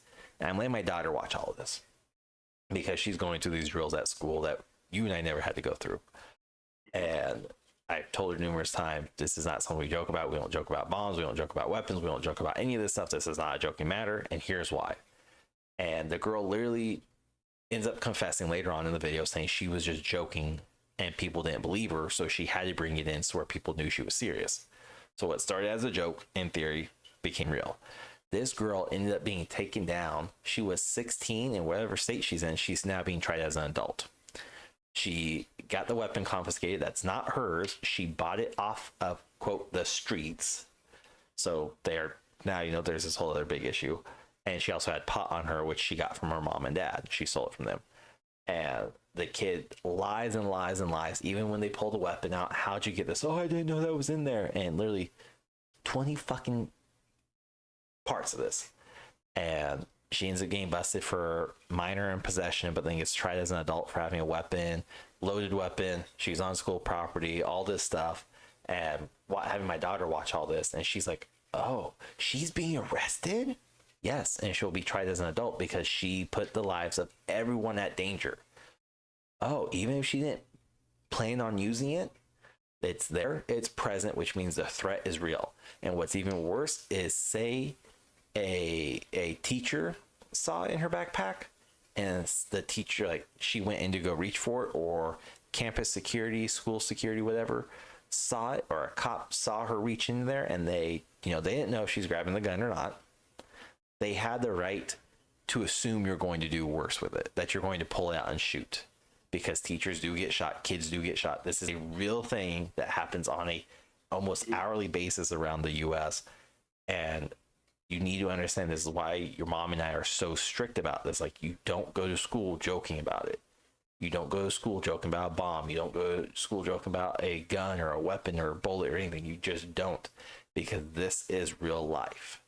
And our school has a zero tolerance for that stuff. So if your kid is joking around, they'll be asked once to stop. If they keep joking around about, I have a weapon, or I'm going to bring a weapon, even if it's a joke, they get instantly suspended, out of school suspension. The parents get contacted, and the cops get brought in. So it seems like our school's doing everything right. We haven't had an issue, thankfully. But we're having to, like, explain this to my daughter, and I just find random ass videos. But so we're showing her, like, unfortunately, all the dangers of all this. But at the same time, like, hey, you want to see something cool? You want to make this dish? Does this dish look good? Do you want this toy? Do you want to go build this out of Legos? Do you, like, we have all the fun stuff too, but it's definitely a catch-22 situation with the internet. And I'm definitely not one that says hinder and restrict all access to data and all access to internet. It's purely like they need to be aware of the possibilities and what to take of it and what not to do with it and that type of stuff. Yeah. And when in doubt, ask. And that's our big thing, is you can ask us anything. We're not going to shy away from it. It's going to be uncomfortable, but we're not going to shy away from it. And the only question I haven't answered is, what's this song about? And it's American Horror by Snow White or Snow Wife. And I'm like, no. I'm not going to tell you this about BDSM and hardcore sex. We're not talking about that. So I always comes out, this is adult. Like, yes, it has a really good beat, has a really good melody, has a really good tempo, and you love, like, that's what she loves about it, because she doesn't understand the lyrics. But at the same time, this is adult music, just like my songs by Deuce are adult lyrics. Just be aware. Not appropriate for you, but it's just interesting and weird at the same time. And to say, like, never had to worry about this. The closest I had to worry about this growing up was AC/DC or rock in general. Like, you shouldn't let them listen to this. You shouldn't let them listen to Nickelback. It's fine. Yeah, Shaking Hands was not fine. That is not an appropriate song for even a teenager to listen to. Just saying. Fight for All the Wrong Reasons. Again, not really appropriate song for a kid to listen to. Yeah. So I think in our whole dad transference, we touched on it. Then we kind of went on tangents, but dad mind, more like it, just kind of went off on our own things. But I think for the most part, it's never ending, and we're kind of picking up on. I do catch myself picking up on smaller things too that I remember being taught or shown, trying to be in that moment and say, "Oh yeah, here, try this. Or, look at this. Oh, I was shown this." And it's just like little things when you're outside as well. Mine, like, that's what's so funny, is like, mine's the exact opposite. I'm picking up on the things I was not taught, and think, God damn, I wish somebody would have taught me this. And now there are things like that too. Like, oh, but let me show you how I got this. I went to YouTube. I'm very fucking proud of that fact that I went to YouTube, because it's like, there's nothing to be shameful about. But yeah, it's definitely moments where it's like, oh, I was taught this, let me teach them that. Or I was taught this, I'm not going to teach it this way, let me do it a better way. But yeah, it's all there. It's still data transfer to kids. Like, it's all there. And whether it's the differences of lifestyle, differences of perspective, and differences of just era of raising, like, it's a different time. It's so interesting though. Like, we will. I don't know what I'm saying. We'll do several other episodes about being dads. Got 18 years. We've done plenty. We've only done a few, actually. We've only done 3, just to be specific. Oh, okay. Yeah. did more than that. You would think, right?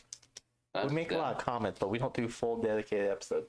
But anyways, yeah, check us out everywhere on social media, and come check us out on Thursday nights as we play video games on our collective platforms. Mine being Sig is at Cybermerc Sig. Roggles is at Roggle on Twitch. I'm Twitch and YouTube. And come check us out. Come check out Two Guys One Gamepad. We are going to try at the end of the year to do a full live stream of season 2 over on Twitch and maybe Kick or YouTube. We have to look at, I don't know why I'm saying we. I had to look at policies. I had to look at rules and regulations. He's just going to sit over there being comfy. But we're going to try to do a... Shut the fuck up. We're going to try to do a live stream at the end of December of 2023. And it's going to be literally episode 1 to episode 150 or 148, wherever we cap out at for the season. So stay tuned for that. Best way to do it is like and follow and subscribe to us on social media platforms: YouTube, Twitter, Facebook, Instagram, Threads, TikTok. So go to social media and just search Two Guys One Gamepad everywhere. I'm literally on so many fucking Pinterest. I'm on so many fucking places for us that I don't remember all the places we're at. So go check it out. And yeah, that's all I got for you, wonderful people. I'm Roggle's daddy. Here's Roggle. Oh my god, with this daddy shit. Say it. Call me daddy. I got nothing. Let's go. Let's get out of here. Bye, bitch. All right. That's passing on knowledge to our kids. We found out there's a lot of stuff that we were taught that we didn't pass on. Is a lot of things we were never taught that we passed on to our kids after teaching ourselves. So with that said, going on to number 2 on the global scale is episode 79, titled "Should Wrestling Journalists Be Banned?" This is an interesting episode talking about WWE and AEW due to some issues that arose just a few months ago. Let us know what you think. Welcome back to another episode. We have Roggle and myself. Good news, Roggle has made 2 episodes all by himself. Yay! Round of applause for Roggle. He actually did something creative to help with me. Shut up. But in all seriousness, they are good episodes. It's the one episode before this and the one that's coming out after this. You get to hear Roggle talk about his what he classifies as his favorite heroes and heroines, as well as villains of horror movies. And then the episode that'll come after this one is all about his Google search of top 25 ranked horror movies, which he absolutely loves. Internet generated list so much. No, So much. not at all. Not at all. And I found the other one I just sent you, the 50 most or whatever, and it was dog shit. Horrible. I saw there was a Winnie the Pooh one on that list where I was like, I'm sorry, what? Yeah. Why is Not even the Winnie the Pooh, and not the horror, no, legitimately Winnie the Pooh, 1,000 Acre Woods, 100 Acre Woods. I was like, oh. Mhm. Last I checked, Winnie the Pooh is not horror, and if it is, newsflash to Roggle, I've seen a ton of horror movies now. Yeah, no, it was horrible. There's a couple I was like, I don't know. No, I mean, there's a bunch of them. I sent you that list or that TikTok video where the guy made. He reacted to a list that was published about the top 10 horror movies this year. Not like movies that came out this year, just this was the top 10 of all time for this year. It's based on like the amount of stress it caused a viewer, as well as like its ratings and all this stuff. And you were not happy with that in the slightest. No. I couldn't find the article, but they are using. There's a group of scientists that are using this kind of equipment similar to like a lie detector. I don't know if you've ever had to take one, but like they put straps around your chest, you put things on your hands. Theirs also includes a helmet or a brace of some sort up top, so where measures their brainwave too. And it does. It can somewhat to a degree tell, the amount of stress, anxiety that you're having because of your heart rate and your blood pressure and all this fancy stuff.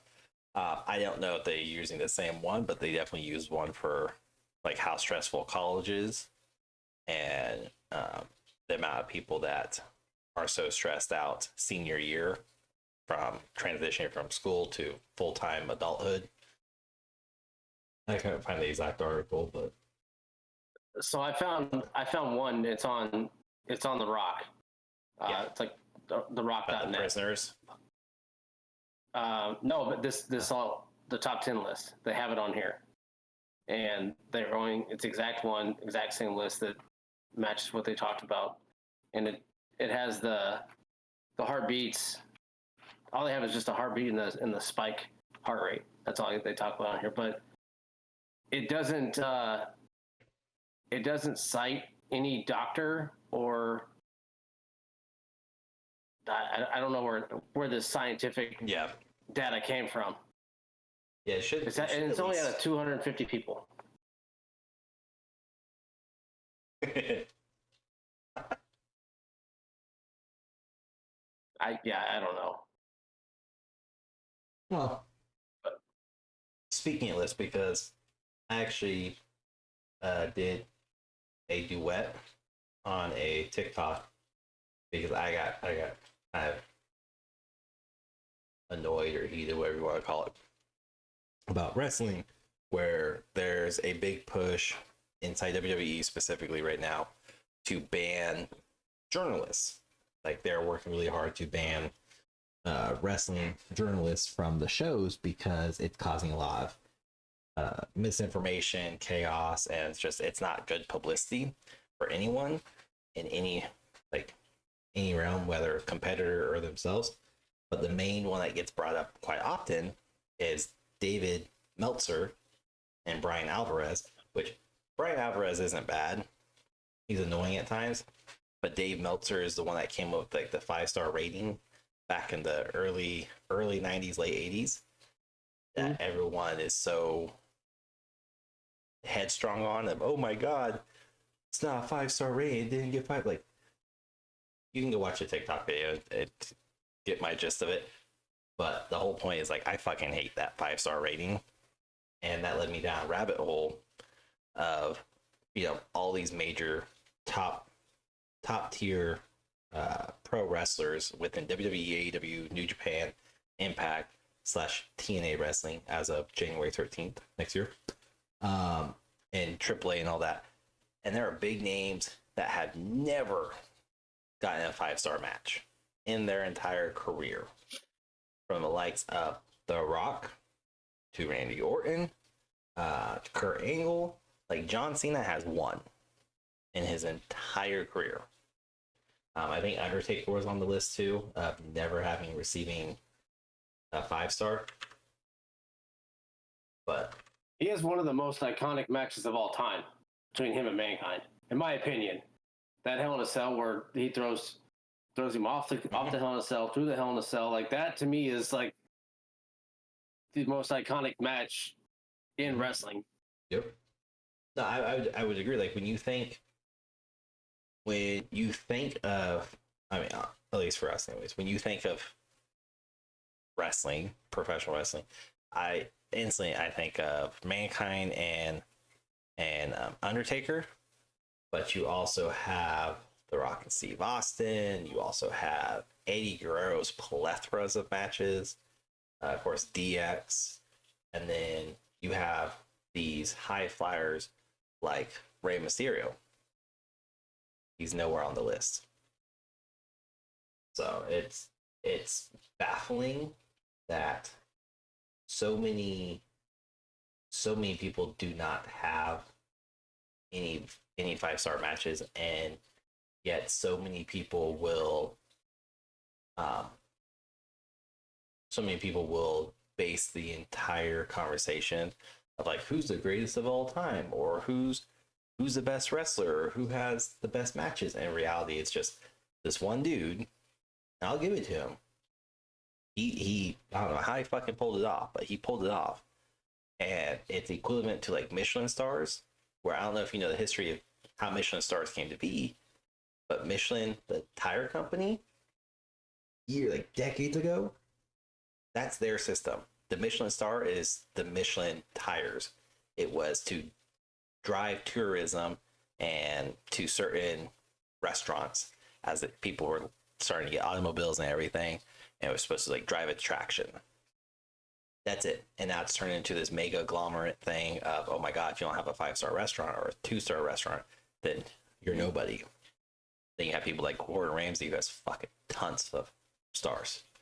So basically, saying what I'm saying is it doesn't mean shit, but it means everything to a certain crew of people. But like, let me see.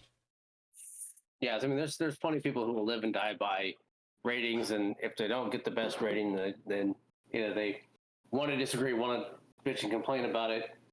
And this is all from Dave Meltzer. You're saying it has 5 stars. Okay. Yeah. Now the guy is obviously a very old school. I'm assuming old school style wrestler wants it to be the old school style. No. And okay. Unlike oh God, what's her name? They're so heavily associated with wrestling. I can't think of their names anymore. God damn, there's two. One that used to be inside WCW as a writer and then went up to WWE. Can't think of his name. Not Eric Bischoff. God damn it. Anyways, there's Vince two. Russo? Vince Russo. There we go. And then there's another guy that I can't think of. Skinny, white, annoying, old fucking white dude who's just a blabbermouth, has his own wrestling circuit. Can't think of his name. He's also used to write for WWE. No, not Arnett. Jim Cornette? Yes, Jim Cornette. There we go. Those two are so fucking stuck in the past that they have refused to acknowledge any of the evolution that has happened with pro wrestling, whether WWE, AEW, New Japan, the Triple A, Impact / NWA, control your own narrative, anything. They're so stuck in the past. Whereas Dave Meltzer, he's kind of evolved along the way, which is good. I think Brian Alvarez helps him out a lot too with like staying true to wrestling, but at the same time, he is so quick to appear like he's in somebody's pocket. Where when AEW started a couple years ago, like got televised, went rampant, he had the hardest or the biggest hard on for AEW, saying finally we're getting back to all these type of matches, the intricacy of it, good storytelling, and now he's very much he doesn't care. He thinks AEW is suffering, which they are. There is some validity behind what he's saying, but it comes across when you read his articles or you listen to his podcast, it comes across like he's paid very strongly and very well by WWE. Oh, yeah. So it comes across not as opinionated, but as super biased. And there's like they all fluctuate between companies, and that's cool. But him specifically gets called out because of this 5-star match rating, where like looking at the list of wrestlers with the most 5-star matches of WWE, because that's household name, it's household staple for 40 plus years. You would have John Moxley / Dean Ambrose. He only got his stars after he left WWE. Adam Page, same, got him after he left. Same with FTR / Cash Wheeler and Dax Hardwood outside WWE. Gunther actually got some 5-star matches. Bryan Danielson, aka Daniel Bryan, he's got a couple from both. Ric Flair, before his time with WWE, like well before, like he was super young. Yeah. Okay. Yeah, that would be all the like name brands to WWE. Then you have like Will Ospreay, who had the most of any wrestler today. He has 13. But the problem with my problem with 5-star is If I told you to rank something on a scale 1 to 5, what would you say is the highest you could go? I mean, obviously 5 would be the highest you could go, but that would have to be like the immaculate end all be all of all matches, in my opinion. But okay. So hear me out. Not with this five star rating from Meltzer. Okay. The highest score he has ever given a match is Kenny Omega versus Okada, and he gave that a 7-star match. Not just 5-star, 7. Will Ospreay has the most 5-star matches. He has 13. Kenny and Okada have 12. But anyways, Will Ospreay's highest rated match is 6.25. The top 7 all have over 5-star ratings. On a scale of 1 to 5, they all have over 5-star. And I guess you're kind of defeating the purpose if you have a 5-star. Okay, You're going above it. So he has been questioned numerous times about how he decides his whole scale. And he says, if I ever get, I often get a lot of questions about why I won't give certain matches, like Undertaker versus Mick Foley, why I didn't give that 5-star. And he said something along the lines of like it was just unnecessary, like he didn't need to be thrown off. There were certain things, but he gave it, I think, a 4.5 or 4.75.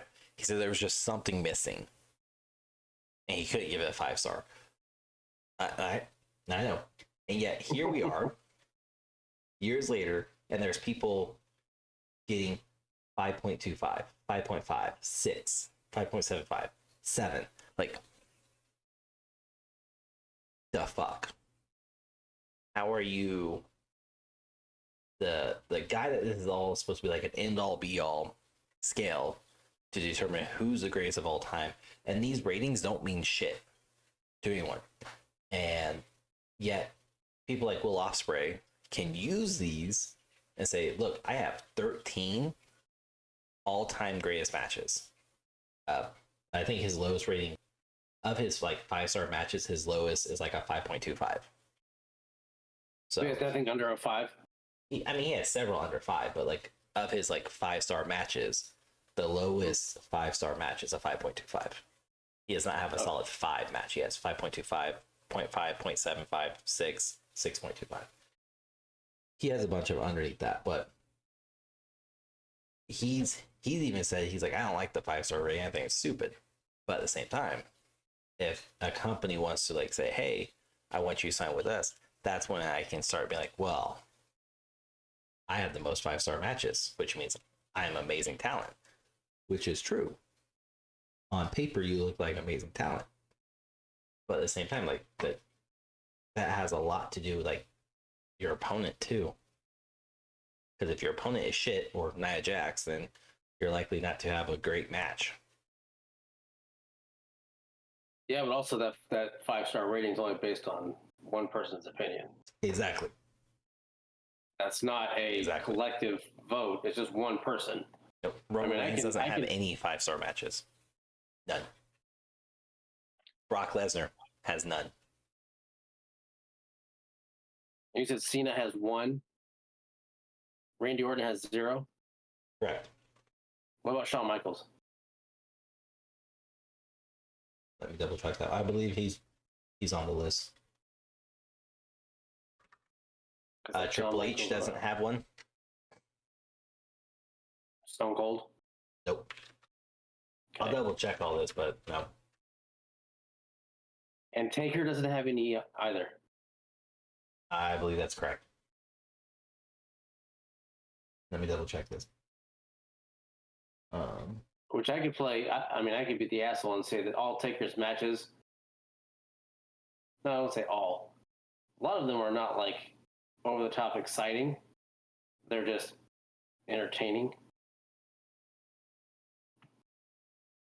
Let's see.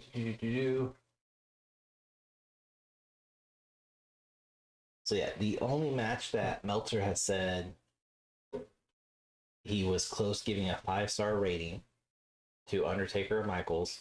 This is just an article, so I haven't confirmed whether or not they both have one. But the only match Meltzer has reported saying that he was giving close to giving a 5-star rating for Shawn Michaels and Undertaker was when they face each other at WrestleMania 5. However, he did not give it a 5-star rating. And in the history of WrestleMania, there's only been 4 matches that have achieved 5-star, with 2 of those coming from 2023. The Undertaker, but many fans feel some classics have been overlooked, like The Undertaker and Shawn Michaels. 2 of those came from this year's Mania. Correct. What were they? I'm gonna say. Hold on, I'm trying to work on Shawn Michaels still. Oh, sorry, I thought you already passed that. No, I'm working. It's taking time. It's like I got Google shit and do all this stuff. Undertaker versus Shawn Michaels got 4.75. Okay. Shawn Michaels versus Undertaker again got 4.75. All right, Shawn Michaels has 2. He has 1 when he was against Razor Ramon at WrestleMania. There's a ladder match. Yep. And okay, so Undertaker does have at least 1 because Shawn Michaels versus Undertaker at Bad Blood in Your House in '97 was a 5-star match.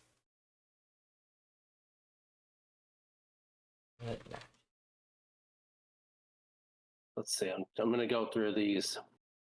The WrestleMania card from this year, and I'm going to try and guess which one he gave 5-star. So Oregon Rock Hill. I'm going to go with that. Triple. The 4 ways. Not going to get it. Oh, you know what? Gunther, McIntyre, and Sheamus. I bet that's one of them. All right, so here we go. I'd almost bet. 3, Go ahead. 3, 4. Okay, so the U.S. Championship. Oh, fuck you. The U.S. Championship, which is Theory versus John Cena, got 3.5 stars. The Showcase, which was the Street Profits versus Viking Raiders versus Alpha Academy for Braun Strowman and Ricochet, the tag title match or the tag showcase match, whatever that was, got 3. Mm-hmm. Seth versus Logan got 4.5. Becky and Trish and Lita versus Damage Control 3. Ray versus Dom 3.5. The women's championship match, Rhea versus Charlotte, got 5-star. What? Mm-hmm. The undisputed tag championship match, KO and Zayn versus the Usos, 5-star. And then Lesnar versus Omos, 2.5. The women's showcase, 1.5. The IC match of Gunther versus Sheamus versus Drew McIntyre got 5 stars. Okay, I figured that one was going to get 5-star. Asuka versus Bianca Belair got 4. Edge versus Finn got 3. Reigns versus Cody got 4.75. The IC match was listed as the highlight of WrestleMania, according to Dave Meltzer.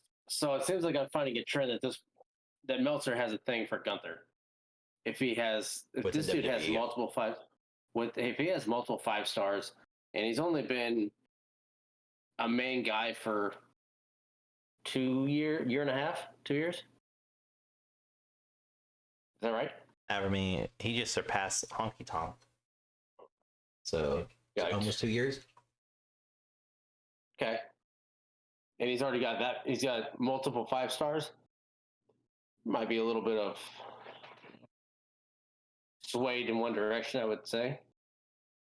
Yeah. But again, this is one person writing these articles, doing this. So I have every 5-star WWE match. And this is according to Dave Meltzer's. And I can't stress that enough. This is not Rogel and I, because I would rank so many fucking matches completely opposite. And that's just because, I don't. He's fucking old and stupid. So you want all 16? Sure. That's how many. There are only 5-star Yeah. wrestlers. That's Yes. individuals, they're not matches. Yeah. These are matches. Oh, okay. But see if you can catch a trend. So coming in at 16 is Gunther versus Sheamus at Clash of the Castle, earlier or 2012 or 2022. Okay. That was given a 5-star. All these are 5 stars. Seth Rollins versus Cody Rhodes at Hell in a Cell, June 2022. That was the torn pec match, right? Yeah. Okay. And that was the highlight of this, saying his Cody competing with a torn pec was surprising and added shock and awe to this match, setting it over the expectations that were to come. And then you have Walter versus Dragunov at NXT TakeOver 36, August 2021. This match actually received 5.25, making it the 4th match ever to receive more than 5 stars in WWE history. Walter versus Dragunov again in October 2020. Tyler Bates versus Walter again. NXT Cardiff, August 2019. This was also a 5.25 match, making it the 3rd at the time. Mm-hmm. Yeah, I hate lists just as much as you, but not about horror stuff. Adam Cole versus Johnny Gargano, NXT TakeOver 25, June 2019. This is the 2nd match ever to receive 5.25 stars. Adam Cole versus Johnny Gargano again, NXT TakeOver New York, April 2019. This was the 1st match ever to receive 5.5 stars in WWE history. Mustache Mountain, which is Tyler Bate and Trent Seven versus the Undisputed Era, Roderick Strong and Kyle O'Reilly. WWE NXT, just a house show, it looks like, 2018, July 2018. Johnny Gargano, Tommaso Ciampa, NXT TakeOver New Orleans, April 2018. I have to do this backwards. Adam Cole versus EC3 versus Killian Dane versus Lars Sullivan versus Ricochet versus Velveteen Dream.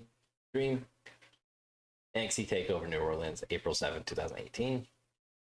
Johnny Gargano again. Andre Almas. I don't know who that is. NXT TakeOver Philadelphia, January 2018. CM Punk versus John Cena. Money in the Bank, July 2011. This was the main event at Money in the Bank for the WWE Championship. Vince McMahon threatened Cena that he would be fired if he loses to Punk. Punk ended up winning the fantastic match. Still not over 5 stars, but it was 5 stars. Shawn Michaels versus Undertaker. In Your House, Bad Blood. In Your House 18, Bad Blood. October 97. And then top 3 matches. Top 3 5-star matches. Bret Hart versus Stone Cold Steve Austin. WrestleMania 13, March 97. Bret Hart versus Owen Hart, SummerSlam 94. August 1994. Okay. And then finally, the top match. It's not even over 5 stars. But anyway, Razor Ramon versus Shawn Michaels, WrestleMania 10, March 1994. There's a lot of names you did not hear on that. There's a lot of names you got repeated on there a lot too. Oh, yeah. Majority of these came from NXT, clearly. Mm-hmm. Just saying. What? Who was in charge of NXT at the time?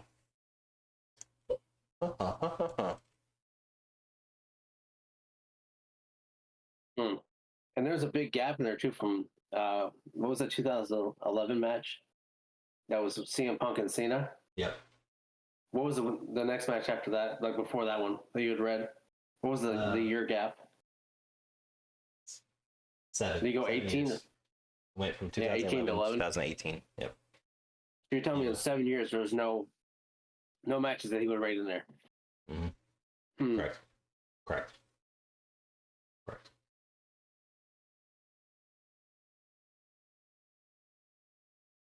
I have a hard time believing that. But yeah, this is like I don't give a shit about a lot of like lists or anything, but seeing as I read a lot of articles, especially around WWE and AEW and wrestlers in general, Dave Meltzer's always been one of those in like the last 10 years that have just pissed me off because it's historically it's inconsistent. He has yet to actually reveal like what he requires for a 5-star, and yet he's out here getting 7-star matches. And I'll give it Omega versus Okada, like that was a hell of a fucking match. I would still say I personally preferred Undertaker versus McFoley, but modern time that was a fucking amazing match. Now, would the Hulk Hogan under the Giant match, what did that get? Is that even on there or considered? Or is that way too old? No, he went back to like 60s and 70s, I believe. Because on that list also there were 2 matches that I think you bar the injury or injury sustained during the match, they might not have made it. The Cody Rhodes Seth Rollins, had he not tore his pec, Andre the Giant versus Hulk Hogan at WrestleMania 3 was given a 4-star rating. Okay. Which, look, to be fair, I don't give a fuck about Hogan. Like, I saw another video where it's like, you got to get rid of one of these from history forever. Hogan, Steve Austin, or Roman Reigns. I was like, Hogan. Steve Austin has done more for the wrestling company and the community as a whole. While I don't particularly like Roman Reigns a whole lot, and I don't like how he's super protective and all that stuff. Watch other episodes to find out more. Hogan never caught my attention. And I've watched a lot of his old matches to just like see if maybe I'm just missing something. Maybe it comes with age. He's just boring to watch. And yes, you can go down the route. Well, if he didn't go or he wasn't there, then NWO, WCW. But I don't give a fuck. Guess what? All those still would have happened just without Hogan. Hogan didn't start those. He just made it famous. Well, without Hogan, it wouldn't have happened because they wanted the heel turn from him to have the bigger pop for NWO. That was Bischoff's whole thing. And it wasn't until 45 minutes before it all went down when he walked in back to the beach for it to happen. I don't know. You have to give credit to Hogan for what he did for the industry. I think without it, and also Ric Flair at the same time. He's also the greediest fucker, though. I don't doubt it. I just watched an interview with him. Literally, I think it was with Chris Vant, maybe somebody else, where he's talking about, oh yeah, I walked away from WWF because they refused to pay me what I wanted, so I went to New Japan. I went to these indie circuits, and I went to WCW because they all offered me the money I wanted. Like I get it. I would do the same thing. You're telling me I can make more money going elsewhere? Okay, cool, whatever. But you can't sit here with your 10 moves, your stupid fucking finisher, and say you are even on the contested list of greatest of all time. He was the face of it, though, for the longest time. I don't give a fuck. That's it. It wasn't about. I mean, back then there wasn't a whole lot of moves that were used. I mean, yes, his finisher was absolute dog shit. Oh, go listen to the interviews where he talks about all his moves he was allowed to do over in New Japan that he got barred here in WWE because he was too big of a guy and they didn't think he could do it. So if he was that big of a star, that mega star, he could have pulled his weight around. But he just went, whatever. Yeah. I don't know, with what he did, I mean, you can't deny what he did. The face of the company for a long time. I mean, he had some of the best movies ever made back then too. So,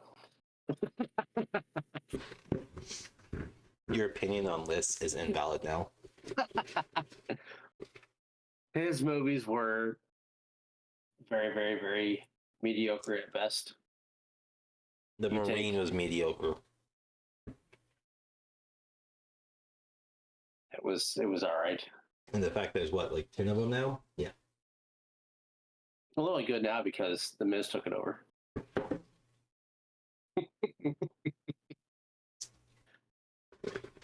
So you give it to the Miz and it works. But what caused or brought on the whole wanting them banned? The reporters, the writer, those guys banned, like Meltzer and all them. 5 stars. That was it? Just because they... Well, not just because of that, but that was the big one that got leaked, so to speak. Who's complaining? Internal people of WWE and AEW. That's literally all the reports keep saying is internal employees and internal members of wrestling companies are pushing to get wrestler journalists to be banned. And some of the highlight points they mentioned was like the inconsistency with 5 stars, the fact that there seems to be pocket liners, as they call them in the report, meaning those who say, well, fuck AEW or fuck WWE. And there doesn't seem to be any true consistency behind it, where it's 1 month WWE is the best fucking thing on God's green earth, and then the next month is what's WWE?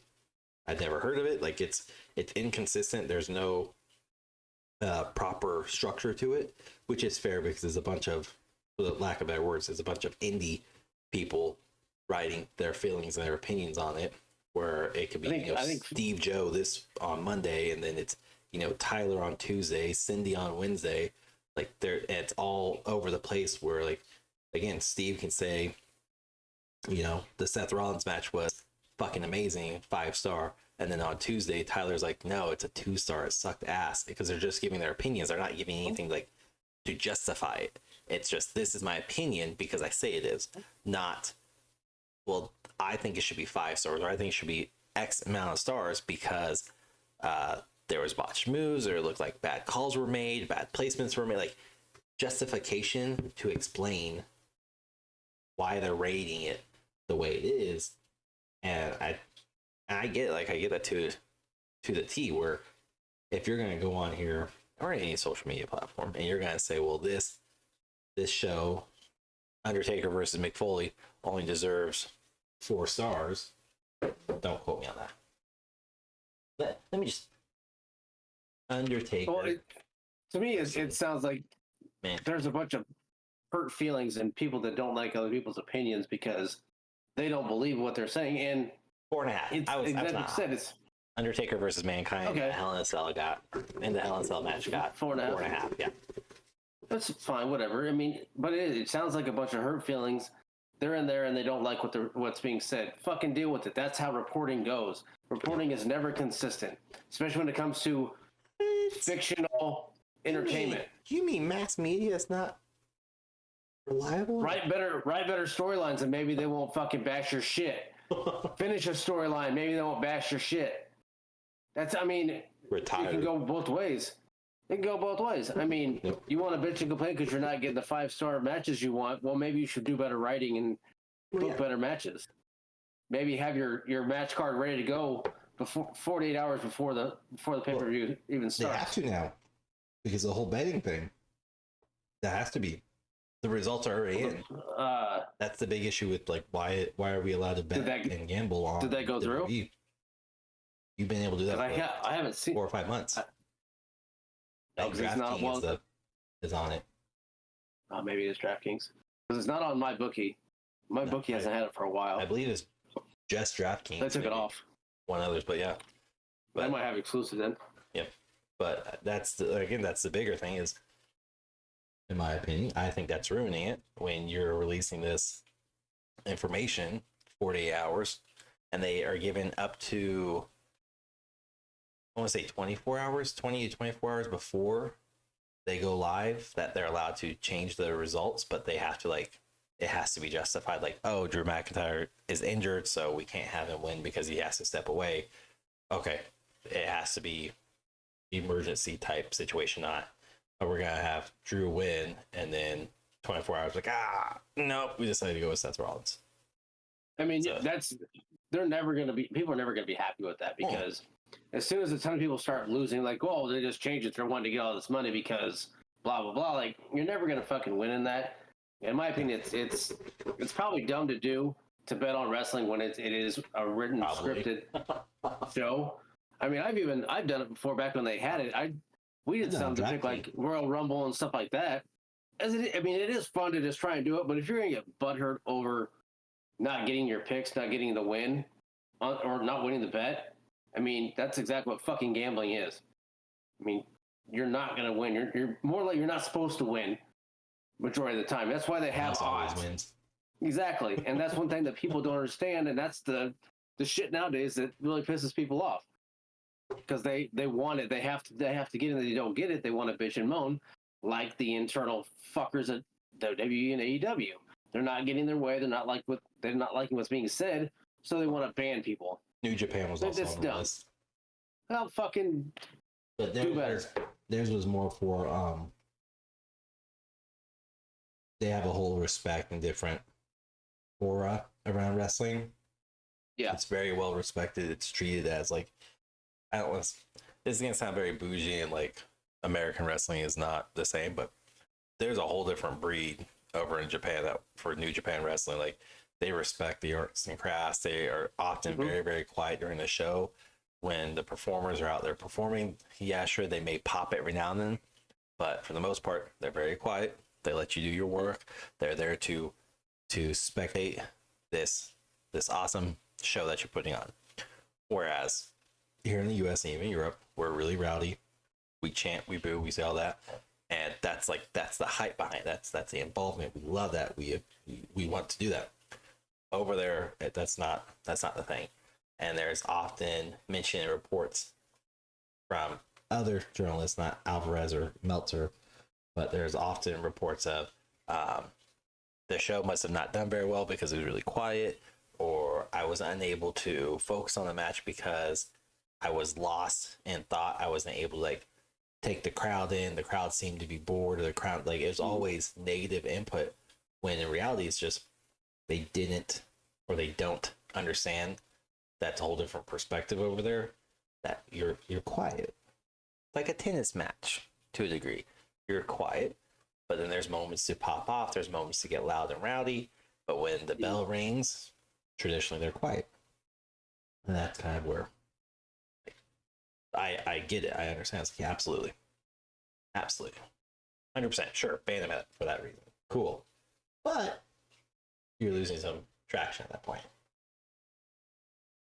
I mean, yeah, you cannot ban writers, reporters. It's not going to work.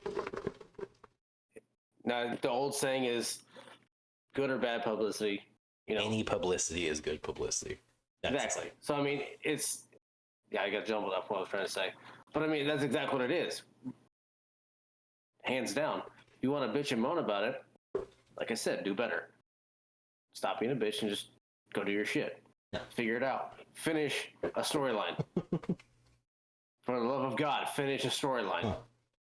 I don't think we'll have a problem with that now that Vince is not allowed to touch anything WWE. So We'll see. no, he's the Endeavor CEO has even came out publicly and said, yeah, Vince is not involved with WWE creative anymore. He will not have any say. It's all in the reins of Triple H or Hunter. Oh, I get that, but like, is he going to finish every storyline that's going on right now? I think so. Or is he going to squash quite a bit of them really quick with He has an abrupt ending? He has a positive track record thanks to NXT. So, I mean, there's no reason to assume he would not finish the story, but it's also hard to say. Like, I get it too. Like I said, I understand wanting to remove writers. I get it, but at the same time, like, it's part of your business. You have to have them, whether you like it or not. The only reason why I say I agree to an extent is because, at least when I'm reading reports and I'm reading, oh, well, Tyler thought this match was shit. Oh, but Steven really liked it. Cindy said it was mid. Like, the lack of justification is what pisses me off when I'm reading these reports, and it's just, oh, I didn't like the match because it didn't end the way I wanted it. Cool. What about the match though? Like justify the match, because if I was giving a report of any caliber for anything, I would justify my logic to giving it a 3-star or 4-star. I've done it plenty of times on this podcast where I was like, look, we would have liked this match a little bit more, but this was a botch ending, or this was a botch move, or it fucking Charlotte Flair. And I think you're gonna have that. If you're gonna be a reporter, you're gonna have your favorites, hands down. It's just gonna happen. You're gonna love what you're doing by watching wrestling and enjoying it. If you don't, then you're in the wrong sport. You're following the wrong entertainment at that point. I mean, if you can't find somebody that you business to report on, I can't report that Cherry outdid Cinderella this weekend. So you have to be able to sometimes put your biased opinion to the side, and also at the same point, you have to get your biased opinion out there as well, because you have to be a fan. Also, you have to be able to put your own out there, and some people aren't going to like that. Yeah. But tough shit. That's what's going to happen. And that's fine. Be a fan first, but at the same time, you have to rest your morals on that. If you're going to write that way, you also can't be pissed off when people are attacking you and saying, well, you're wrong because, and then they give their reasons. And all your statement was, I didn't like this match because Roman Reigns won again. No shit, Roman Reigns gonna win again. Like, we know he's gonna make it to WrestleMania. Like, that's not, you can't just tank the ratings of this because you don't like fucking Roman Reigns. You have to put your opinion aside, or if you're gonna take it, at least say, well, it's because, Roman Reigns missed a spear, or looked like he wasn't giving his all, or he looked lethargic, or justify, like, throw some bullshit to the wall and let it stick. But just saying simply, I didn't like it because Roman Reigns won, that's like saying, well, I don't like this car just because it's blue. Okay, but it gets 60 miles to the gallon, and it's only $3,000, and it'll last you 10 to 15 years. Yeah, but it's blue. Yeah, like, there's all this other good things, but it's blue. Like, your justification is not there. There's no justification at all. Don't get me wrong. You can be a reporter and absolutely not like somebody and not give them a positive review. Absolutely. I mean, there's sportscasters that do not like a certain team from Texas, and they will not give them a good review. Only one. So I mean, look, I may not know their names, but I can think of at least 5 I've seen on TikTok today alone that just destroyed the Cowboys or destroyed the Longhorns. And that's one thing, is that they do that. They will not give them props, but they make it known and they point out things. Yeah. And there's times where they don't bash them as much, but they're still bashing them. Yeah. Now, would you give Charlotte Flair an honest review in a decent match that she had? Yeah. Yeah, but it would not be. She's an amazing wrestler. It wouldn't build her up in that manner. It would still probably be, if it was any of her current matches, I would give it a fair review. But yes, it would be done in a tinted light, because I have it this, like, she's, again, justifying. She doesn't seem to be as well. She doesn't seem to move as well. She doesn't seem to actually give a damn about her movements or playing well with the others, and that's fine. But if you look at her NXT days, or when she first broke onto the roster, she was a hell of a fucking competitor. But then she rested and got really lazy and lackluster because I'm a Flair. My daddy's Ric Flair. Like, who the fuck cares? Like, that's my big. It's like, you can tell there's a definitive time when she was either injured or she took time off, and then she came back and she got pushed instantly. No reason. She just got pushed. She was the face of the company, whether we liked it or not. Even though there was Becky Lynch, there was Sasha, there was a bunch of other people at the time. And there was just, nope, you're going to get Charlotte Flair. Here you go. Oh, we're going to strip the title off her because we need to give her her 13th run, her 14th run, her 15th run. Like, she's not doing much for the industry as a whole right now. I can give an honest review, but yes, it would be underneath a very scrutinous lens of, well, she did X, Y, Z wrong. She didn't pull this move off correctly. It looked like she missed, or it looked like, even if it's her opponent's fault, I could make it seem like it was because she had bad timing. But I can also put my personal feelings aside and be professional about it, like I do for this podcast.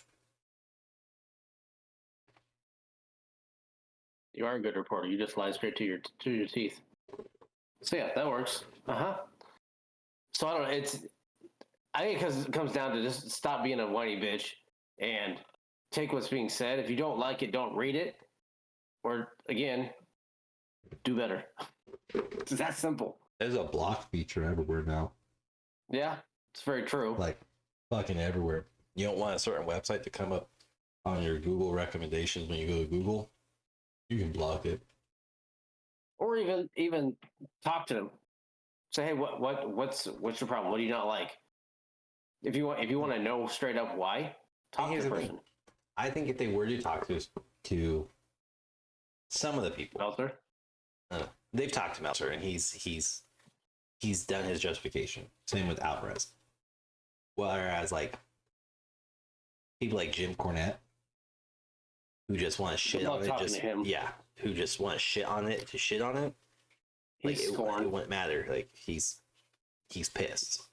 Yeah, and there's people like Steve and Tyler, again, just generic people, they're not real, who don't know their ass from their elbows, and they could go talk to them, but again, they can't justify why they're giving this match or giving this rating as it is because they're caught up in their feelings. Like it's a catch-22, and you can't get rid of it. But at the same time, like you said, you can almost cover your own ass by inviting them and say, hey, let's talk about this. Please explain. Or send an email. Yeah, it's like, can you please explain why you're bashing so heavily on Charlotte Flair? What is it about Charlotte Flair that your company doesn't seem to like? Oh, okay, well, let me tell you. X, Y, Z, A, B, C. Cool. Versus, I just don't like her. Yeah. And you're not going to be able to get away with it and say, okay, you're banned. How are you going to ban somebody from writing? They can ban Dave Meltzer. I'm okay with that. He fucking annoys me. How are you going to ban a writer? Sue him. Reporter. It doesn't stop him from writing, though. You can't give a cease and desist on opinions. J.K. Rollins. Without getting political, J.K. Rollins. I mean, you. When it comes to entertainment like wrestling, you're not gonna be able to stop it. It's not gonna happen. Entertainment's what got her. That's a little different. They were doing the reunion. You can't do it. There's just no way. Yeah. There's a place, and there's kind of a place for it. Absolutely agree. It's just, again, it's just one of those things that's like, if you want to do the writing, that's fine. There's been numerous times over this last year and a half, we'll say 2 years, while we've been doing this, where I'm like, look, we need to do reviews on games, like actively go and review it. We need to review these matches. We need and I've tried to set it all up before. It's very time consuming, especially just for two people to do, let alone one person with ADHD who fucking loses focus quicker than a toddler. Like, I get it. But at the same time, if you're going to write and be passionate about it and be willing to defend your point, because just like the wrestling community, WWE, AEW, and all them want to ban these people also need to start defending themselves properly, because they're doing the same thing that WWE could do, which is block them and say, well, I don't see your nasty comments anymore. I don't see you degrade me anymore. I don't see you saying bad things about me just because I give my opinion. You need to be able to defend and stand your ground, but also be open to evolving from that and be like, okay, take the criticism. You're right. Charlotte Flair is an amazing wrestler. She can do no wrong. You've convinced me. Versus, I don't want to hear it. Block. Done. Ban. Go away. It's that fine line. It's a double-edged sword, whatever you want to call it. And yeah, you can't ban them. You can't. No. But again, you talk about a reporter that fucking pisses me off. Dave Meltzer goes like,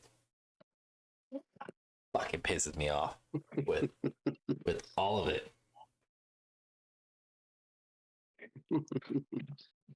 So I don't know. It's one of those things that they need them regardless. I mean, they have to get it out there to have the reports.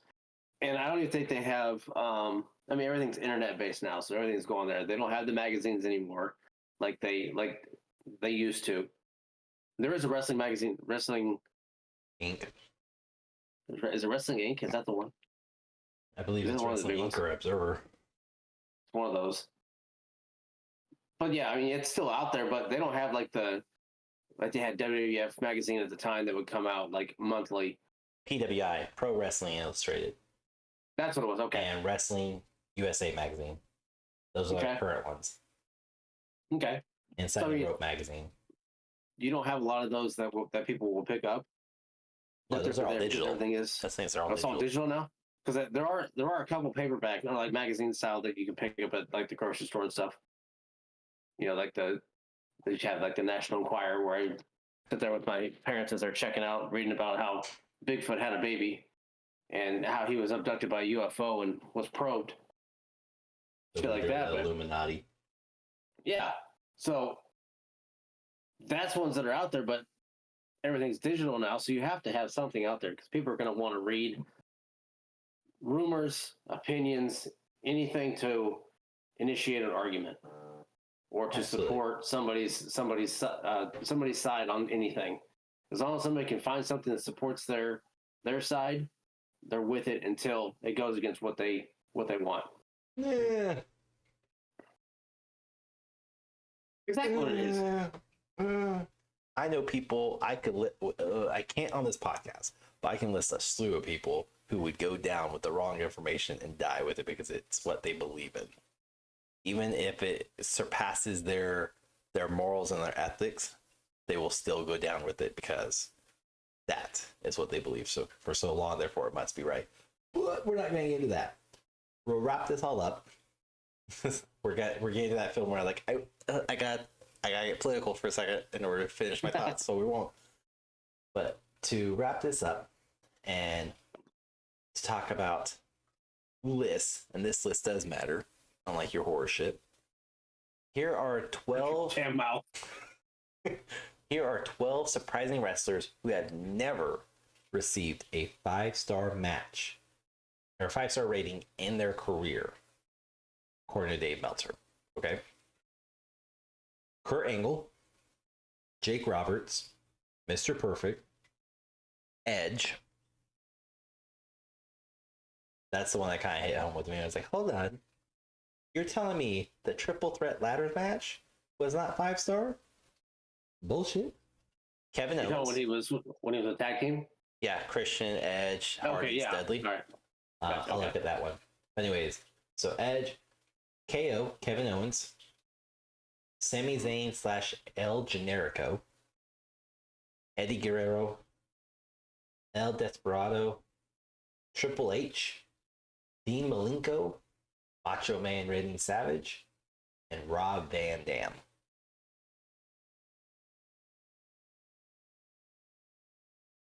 Van Dam and Eddie. I can't think really of any Eddie's matches that would, in my opinion, stand out as a 5-star. But again, I don't know what he's rating them on, but I don't see it as a. And I'm going as 5 stars being, the best matches that I've seen, and I can't think off the top of my head of an Eddie Guerrero, Rob Van Dam, Dean Malenko match that has been up there and amazing. I honestly can't think of a Triple H one either. I could argue many Triple H's and Shawn Michaels, Triple H versus The Undertaker, Triple H versus The Rock, Triple H versus John Cena versus CM Punk. Like, there are several I can go down and I could justify it because it was a hell of a match. But again, not knowing the grading structure, makes it so fucking impossible. To double back on the triple threat ladder match the triple threat TLC match, Edge and Christian versus the Hardy Boys versus the Dudleys. back in 2001 only received 4.75 stars.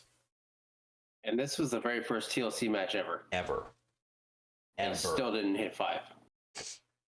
From what they started. Correct. And that had like a lot of fucking highlight moments. Like the whole fucking thing is a highlight. Yeah.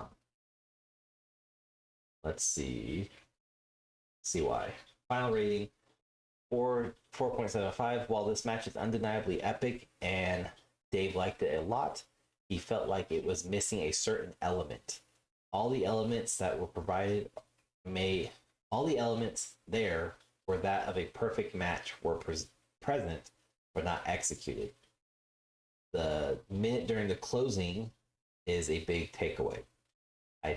Dave thinks that if WWE took the elements from the Undertaker versus Jeff Raw 2002 ladder match finish and applied it to here, then he would have been screaming at the rooftop at how awesome this match was. You can't deny that it's one of the best matches of all time, but it lacks a degree of emotional sophistication and additional elements that were present but not captured. One thing's for sure, this is an iconic match in the past 20 plus years. And so this is a reporter talking to Meltzer, reporting on this is Meltzer's only this is Meltzer typing. I replaced I with he, so I didn't sound like I was saying it. This is Meltzer's word. Oh, okay, gotcha. Okay, it's okay. I was confused. It's like, okay, then it's like you're lost in translation, possibly. No. At that point, it's somebody else. So okay. it definitely says like, while this match is undeniably epic, I liked it a lot. I felt like it was missing certain elements. But when I started reading, I was like, oh, that's kind of sound like I'm saying it. So just third person.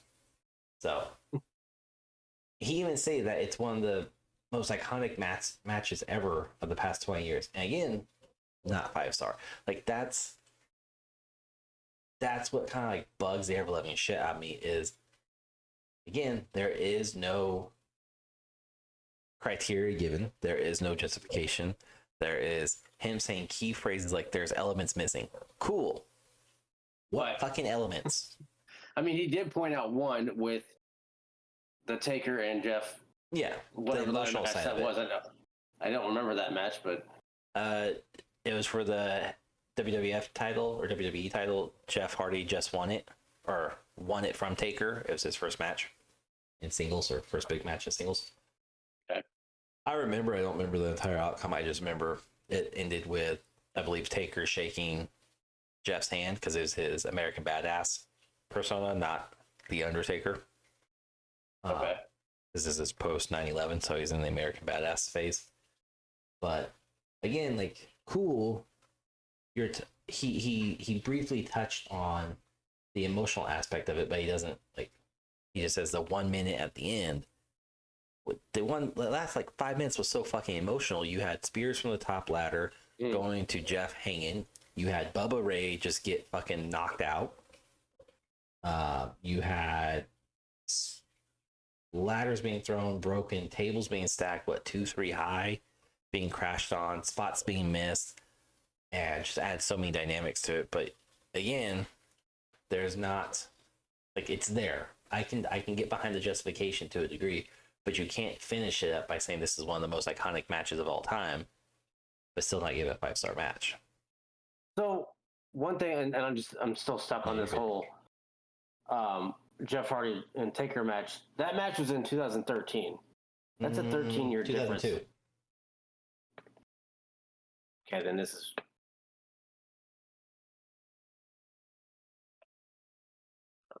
I mean, I'm looking at the list now, and this is ridiculous.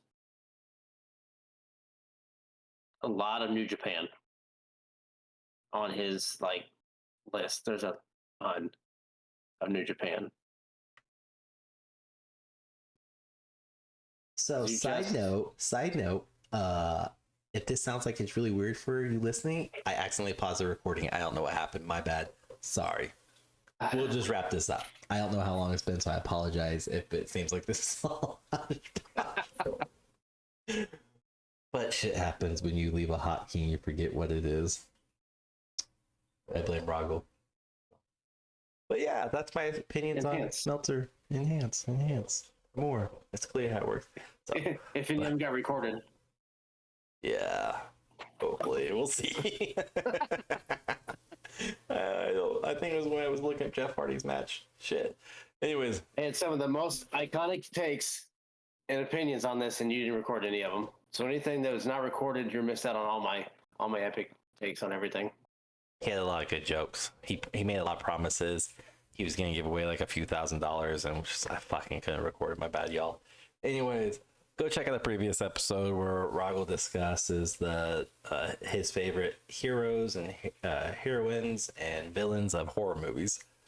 And then stay tuned for the next episode where he talks about his Google search of top 25 horror movies that he 100% unequivocally agrees with and believes that is the best fucking list out there.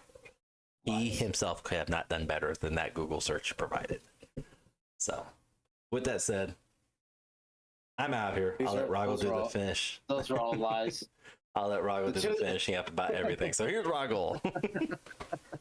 The 2 episodes that I did, it's more or less just not my favorites, but male, female, definitely one I enjoy doing.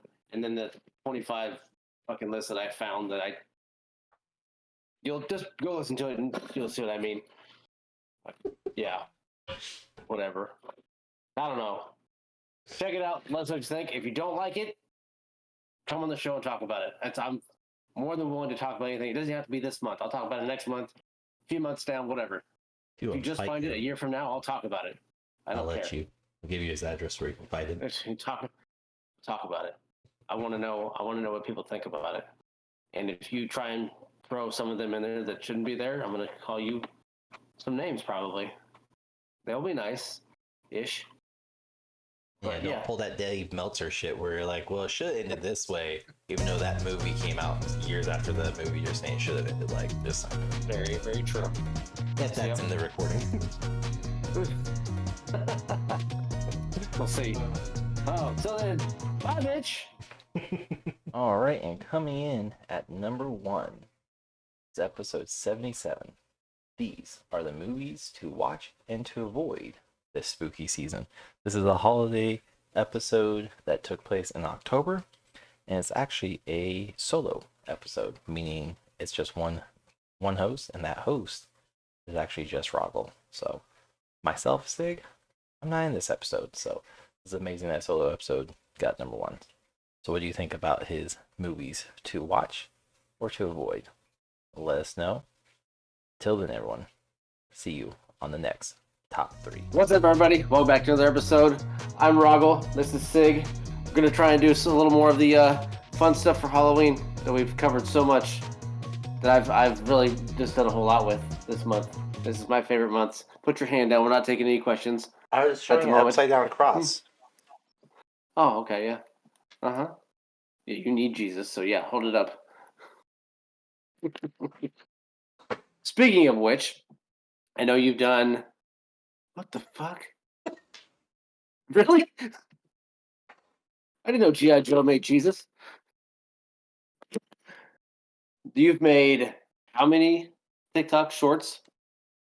Are they shorts? No, they're not shorts. Yes. Well, there's TikToks and there's shorts. Shorts are on YouTube. TikToks are on TikTok. That's what I meant. And Reels. You have quite a few of them. And you even did some also individual episodes, lonely episodes, solo episodes, whatever you call them. Listen, my For this solos month. are only on OF, so. Should change that. Fuck. Stay home dad. Now this month, we were talking earlier. You said you've watched 12 horror movies this month. Yeah, to be fair, 10 of those were Saw. I need to know what you've watched. Okay, so let's see if I can find my catalog really quick. I watch this on multiple platforms. My wife and I did just not binge watch. That's the wrong word. We did just watch the entire Saw franchise series to get in Mm-hmm. preparation for Saw 10 that got released. Haven't seen that yet, unfortunately, because kids and all. Goddamn it. We just got done watching Would You Rather on Hulu, um, which, by the way, I will say this: I love discovering quote new movies that are from like fucking a decade ago. Yeah. Because again, a decade ago I was overseas, or over a decade ago, whatever. But anyways, in Would You Rather, it has the blonde girl from Pitch Perfect and the son of the main uh, bad guy plays Penguin in Gotham. Like that's where I know him from. But he's also in John Wick. I think it was. I think it's what it said. John Wick 3 or 4. Anyways, Would You Rather? We've watched.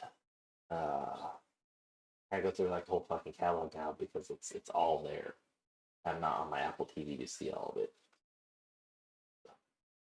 This is not Google time. I did try to watch Chucky. Couldn't get into that one. I got like 45 minutes into Chucky. I just gave up because I was like, this is not catching my attention. The new Chucky, where No. he's No, like the original. oh, you're talking about the okay. Yeah, like the original. I couldn't get into it. It wasn't like it was scary. It was just one of those like bored. Yeah, the original. It's you have to watch for what it is at the time. Original Hellraisers. The iconic, Freddy's and Jason, the whole series. Mm-hmm.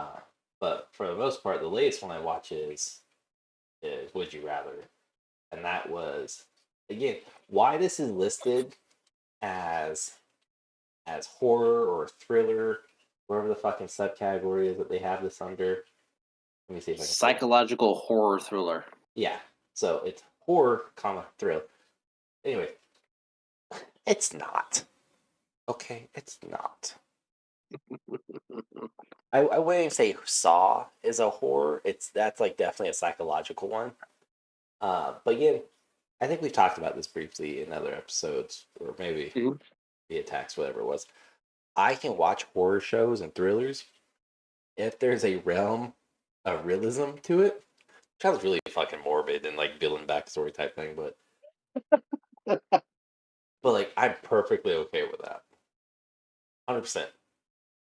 As long as there's no creepy fucking little children in it, I'm good. Good. But like Saw, very possible. Like I'm sure it's probably going on.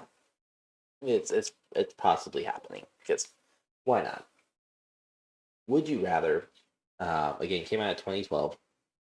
Is about a family who is going to pay off somebody's debt completely and give them some money to live off of too after that. But everybody gets handpicked by some doctor or like they're all handpicked in some way or another, and the game of Would You Rather comes into play. But it's very like I wouldn't even say dark, but it's a twisted sense of like one of the questions is, would you rather stab person X with an ice pick in the thigh, or smack person Y with an African showbook stick? And they just go around the whole table. There's 10 of them. 10? I'm trying to count how many are on each side. Yeah, 10. 5 and 5. And the head bad guy and his son sit at the end of the table watching all this. And of course, they go around and they ask, and there's really no penalty for choosing one or the other. But the strongest survives and they win. But there's like, would you rather shock yourself or shock the person next to you? 15 seconds aside or 30 seconds aside. And it's all based upon that like very dark, quote, dark, twisted, would you rather. Not a horror, not a thriller. Like, I don't know.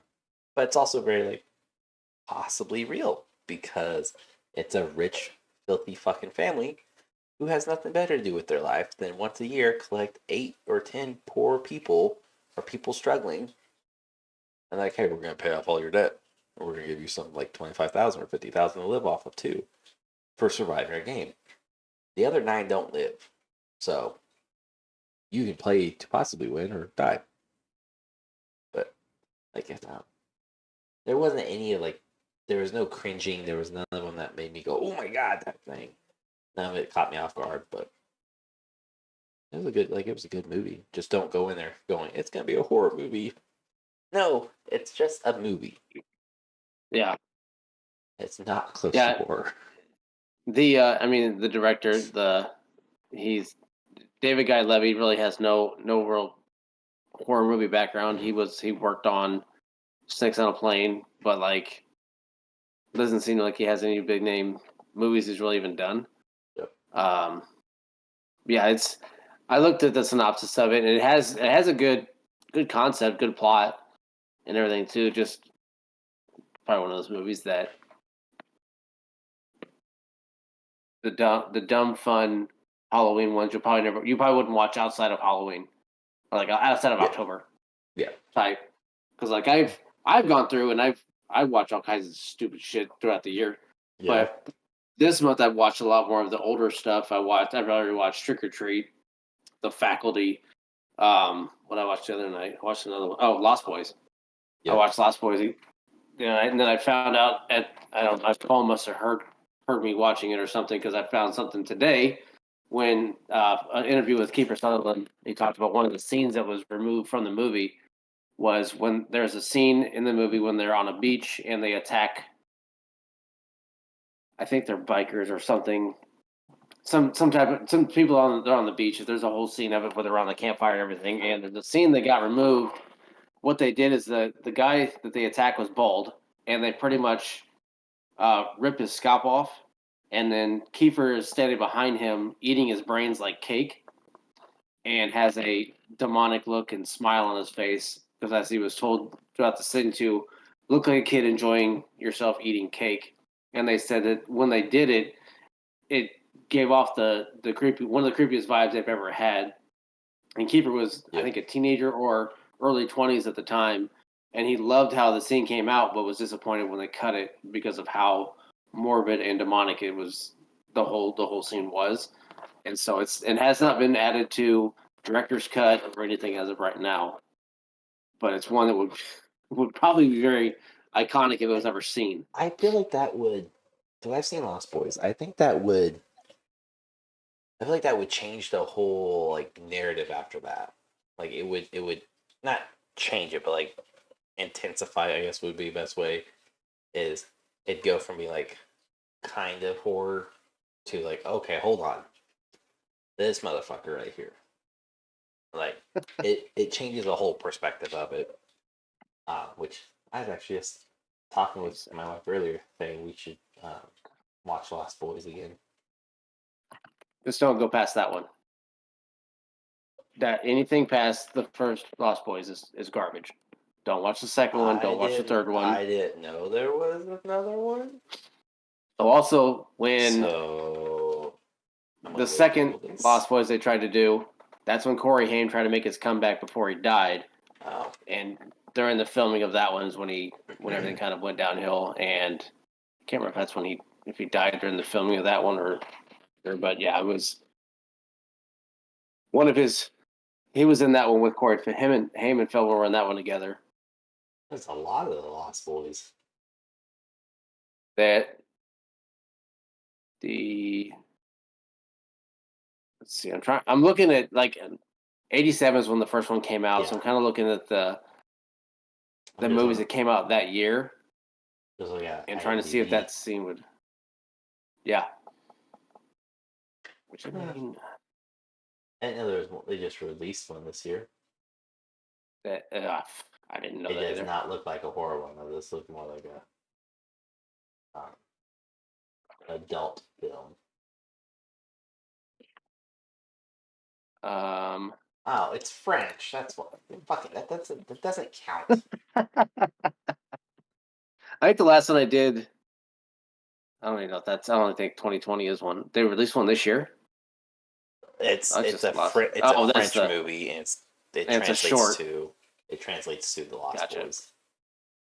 Yeah, they have the Lost Boys and the Lost Boys: The Tribe. That's the one in 2008. Yeah. And then the Thirst is 2010. So there's three that I've seen as far as because Feldman is in all three of those. Yeah. Haim is in the first in the first two. So yeah, it's that's one I watch every year. I love that. That movie's great. I'm trying to think of there's other ones that I've watched. Oh, Silver Bullet is another one.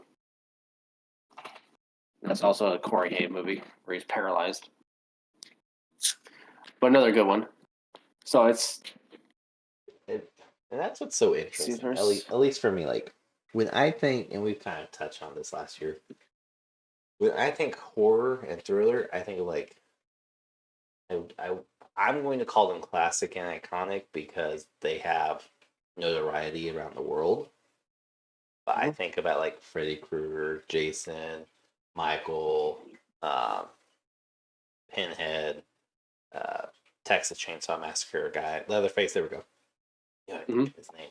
I think of like all those like high notoriety type names, or when you think of me, like, oh yeah, I know that's horror, that's thriller, that's XYZ.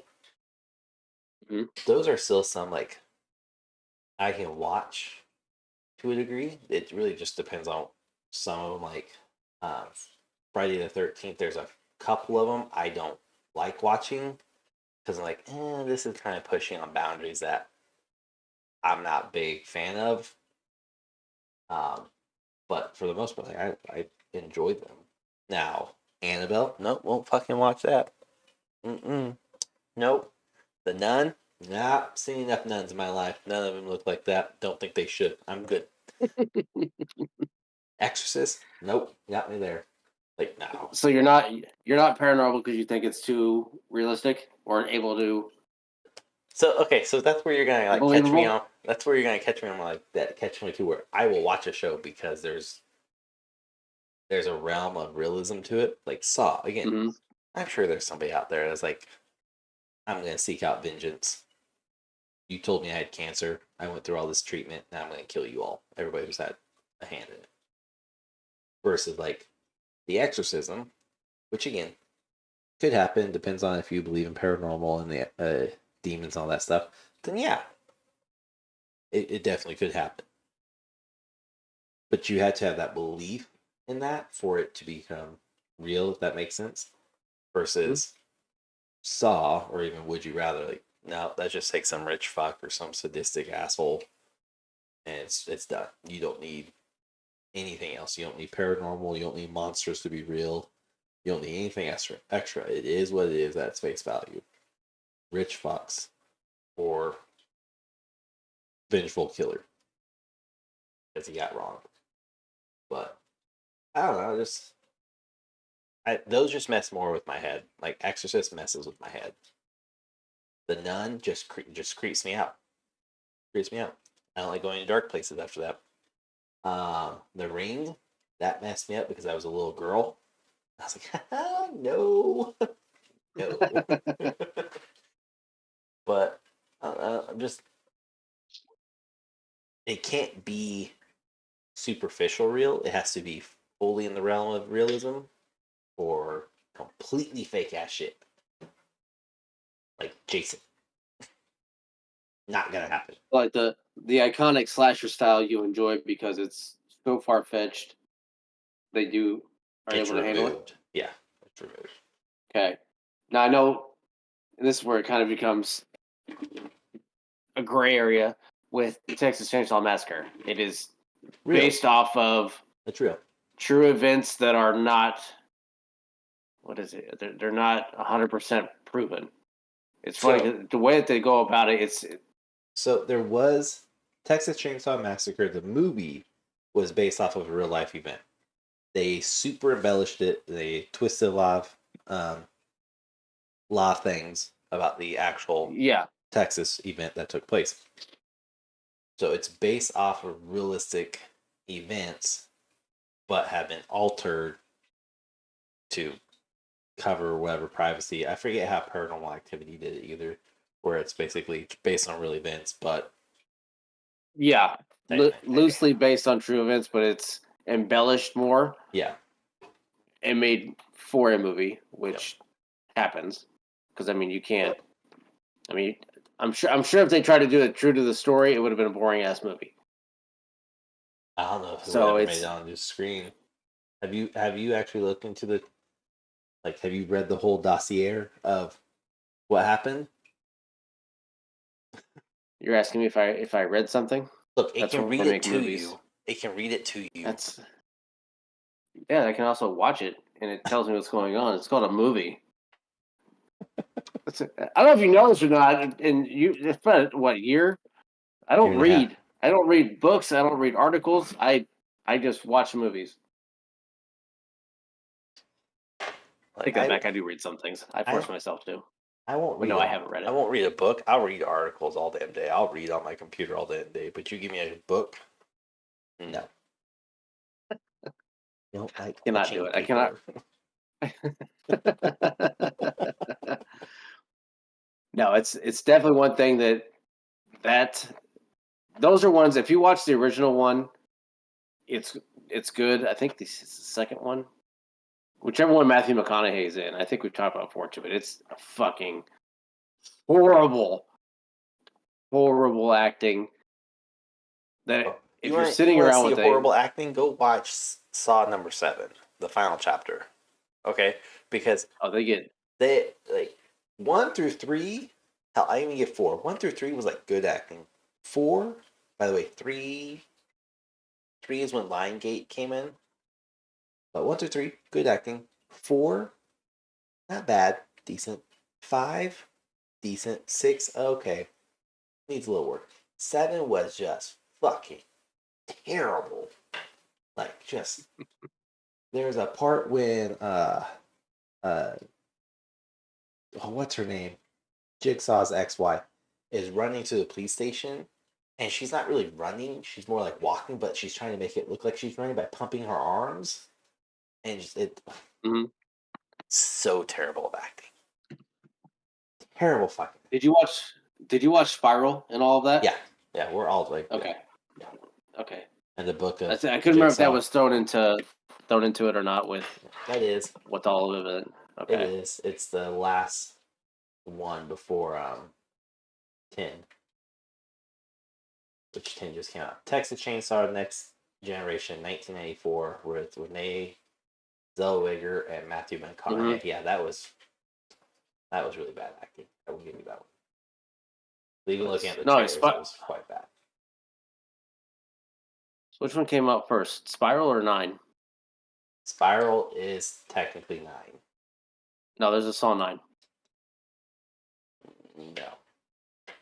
I just did the whole thing. Okay, also came out in 2021. Hold on. Is this a real one or not? Director Palmalo, SWAT, Daniel Rigg. No, there is no. There is Saw 1, 2, 3, 4, 5, 6, Saw 3D, which is 7, the final chapter, Jigsaw, which is 2017, Spiral, and then Saw 10. There is no Saw 9. Saw 9 is by definition Spiral. It's the copycat. What is this? That is okay. Yep. IMDb fucks me up sometimes when I'm looking at it. No, you just fucking can't read. You just admitted that. Okay, fine, maybe. Wait, there's a Saw 14. No. No, you might want to be careful on that one. That's on a certain P hub. You want to be careful on. But I mean, I enjoy Saw. It's just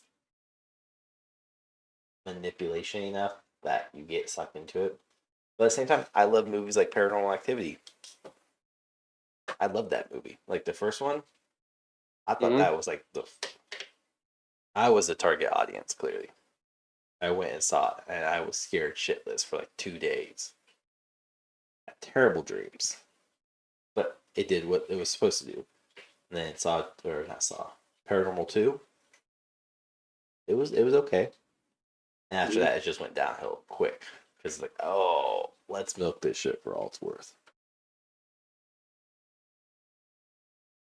Yeah, there's definitely. I mean, if you're looking at franchise horror movies, I mean, Saw is up there. My top one, I mean, obviously is Freddy. That's my all time one that I've always liked. Jason's up there. I mean, Halloween is also another good one.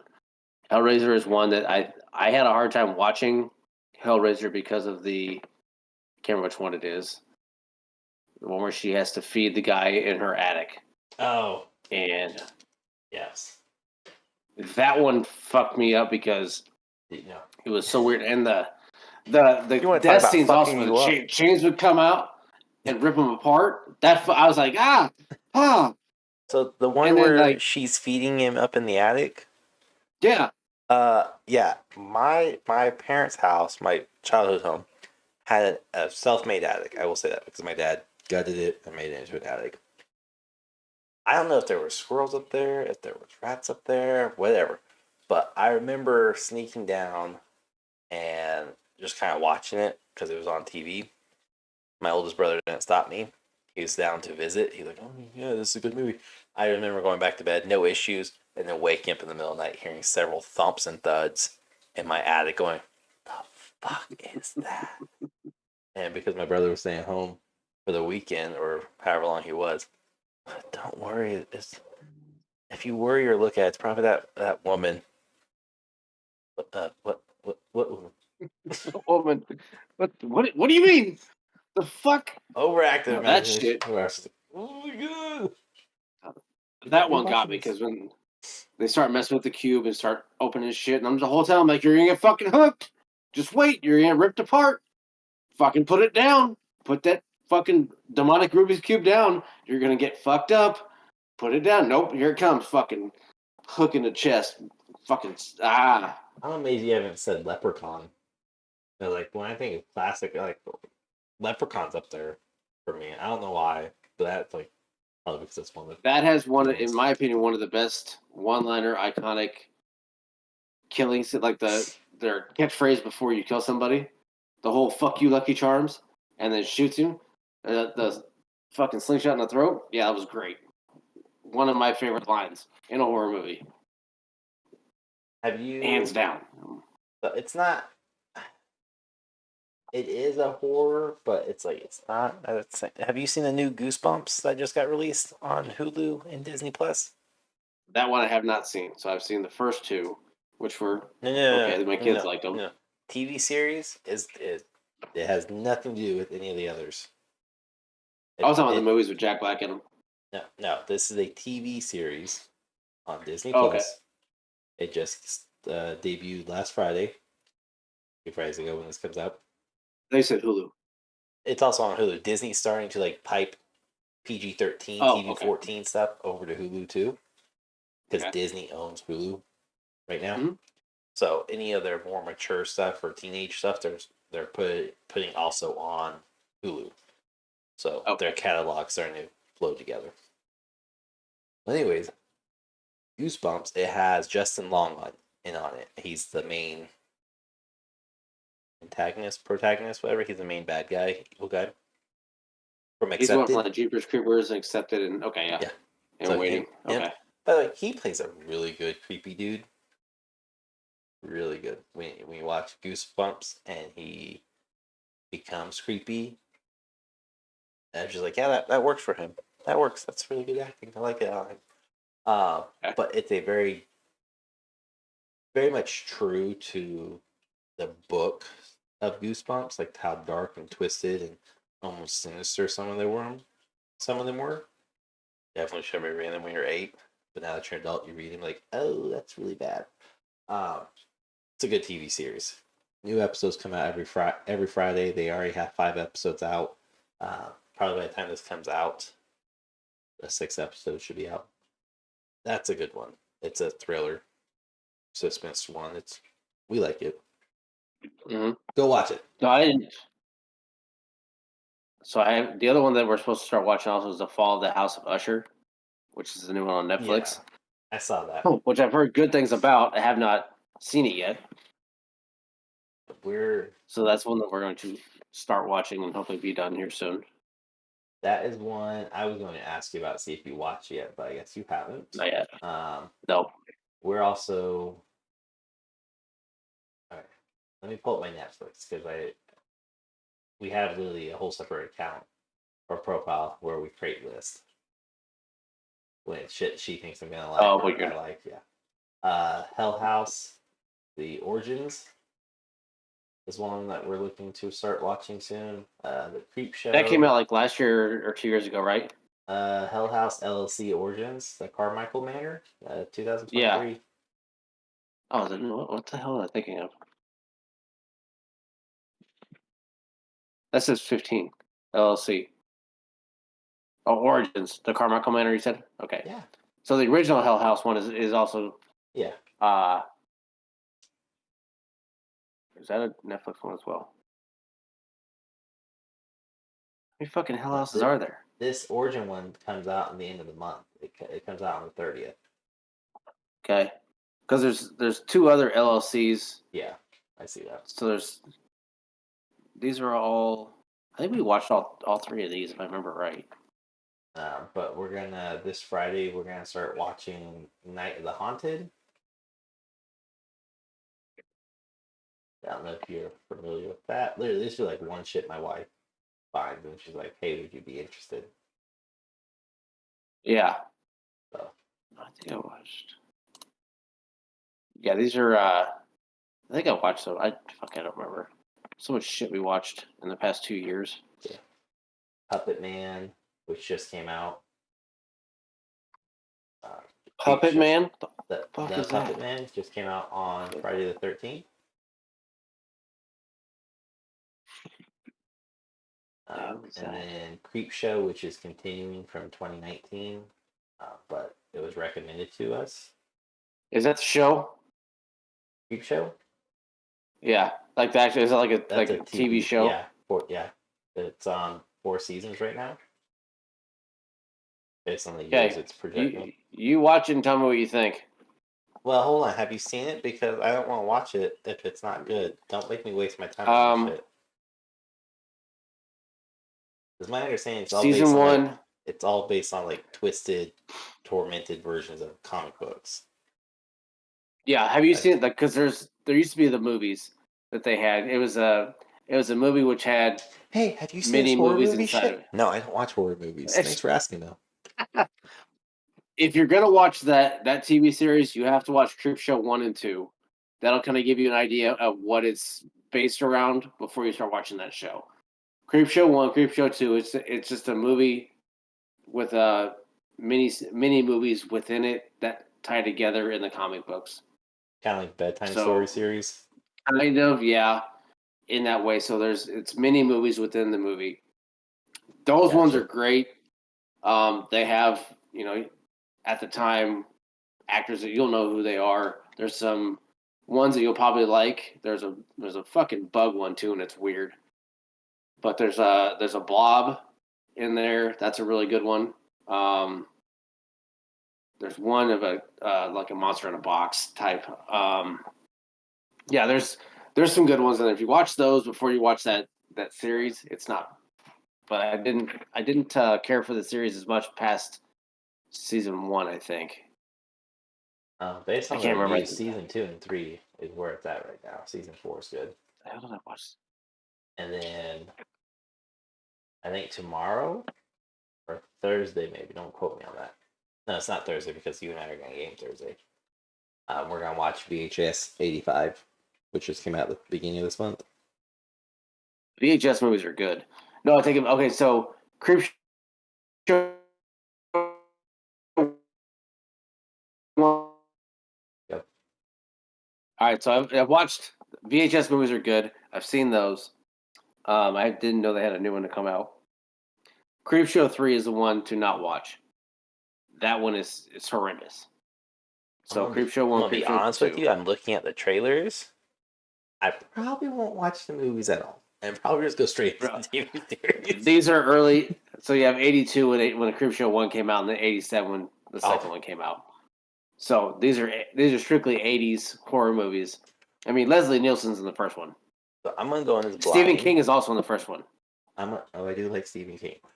I'm gonna go in blind in this one. I'm gonna treat it as though I was just going to begin with. I'm gonna just watch Creepshow the TV series because I have If a you watch, feeling.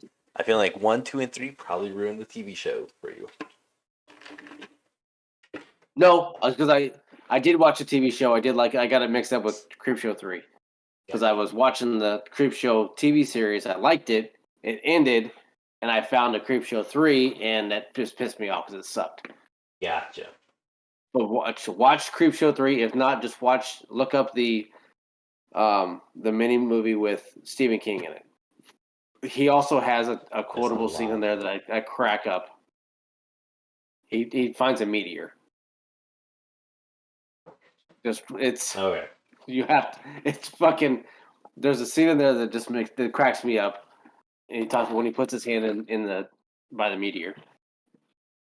So it's Stephen King and creepy weird ass Stephen King. Stephen King is kind of funny in movies, like low key. Like he's not supposed to be. He's always like that dark and spooky guy, but he's in a few that I watched him in, and I always laugh. I was like, "This is a dude that writes 4 books." Okay. And if you are you watching the trailers you said for Creepshow 1 and 2? Yeah. Okay, they're supposed to be cheesy and corny. It's a comic book. I They know made that. very, very. Okay. I just have a So they didn't hard even time show getting. I getting a hard time passing. Like it doesn't look good. Not that it looks cheesy or terrible. It's just it doesn't look good. This looks very cheesy and corny. I mean, yeah, this got like the old lightning shooting through it and everything. It's George A. Romero and Stephen King. So it's one that's you have to watch it. You should watch it. I will. Have you seen Talk to Me yet? Not yet. No, that's on my to watch. I think we were talking about. Is that the one we were talking about last year?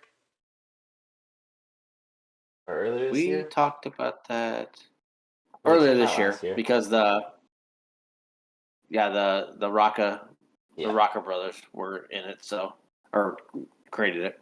This is one of those like again, if you believe in the paranormal, you believe in like the superstitious type thing. Mm-hmm. This could be a very realistic hitting home type thing because like it's just all about touching a embalmed Gypsy hand and like yeah, asking questions, all that. But at the same time, to me, it's like, oh, okay, it looks cheesy at times. Where like I could watch this, but at the same like possessed items, spell locked items, enchant like. But at the same time, like I don't fuck around with certain things. Voodoo, don't touch it. Gypsy items, don't touch it. Been robbed by a couple of them. Don't touch them. Like just.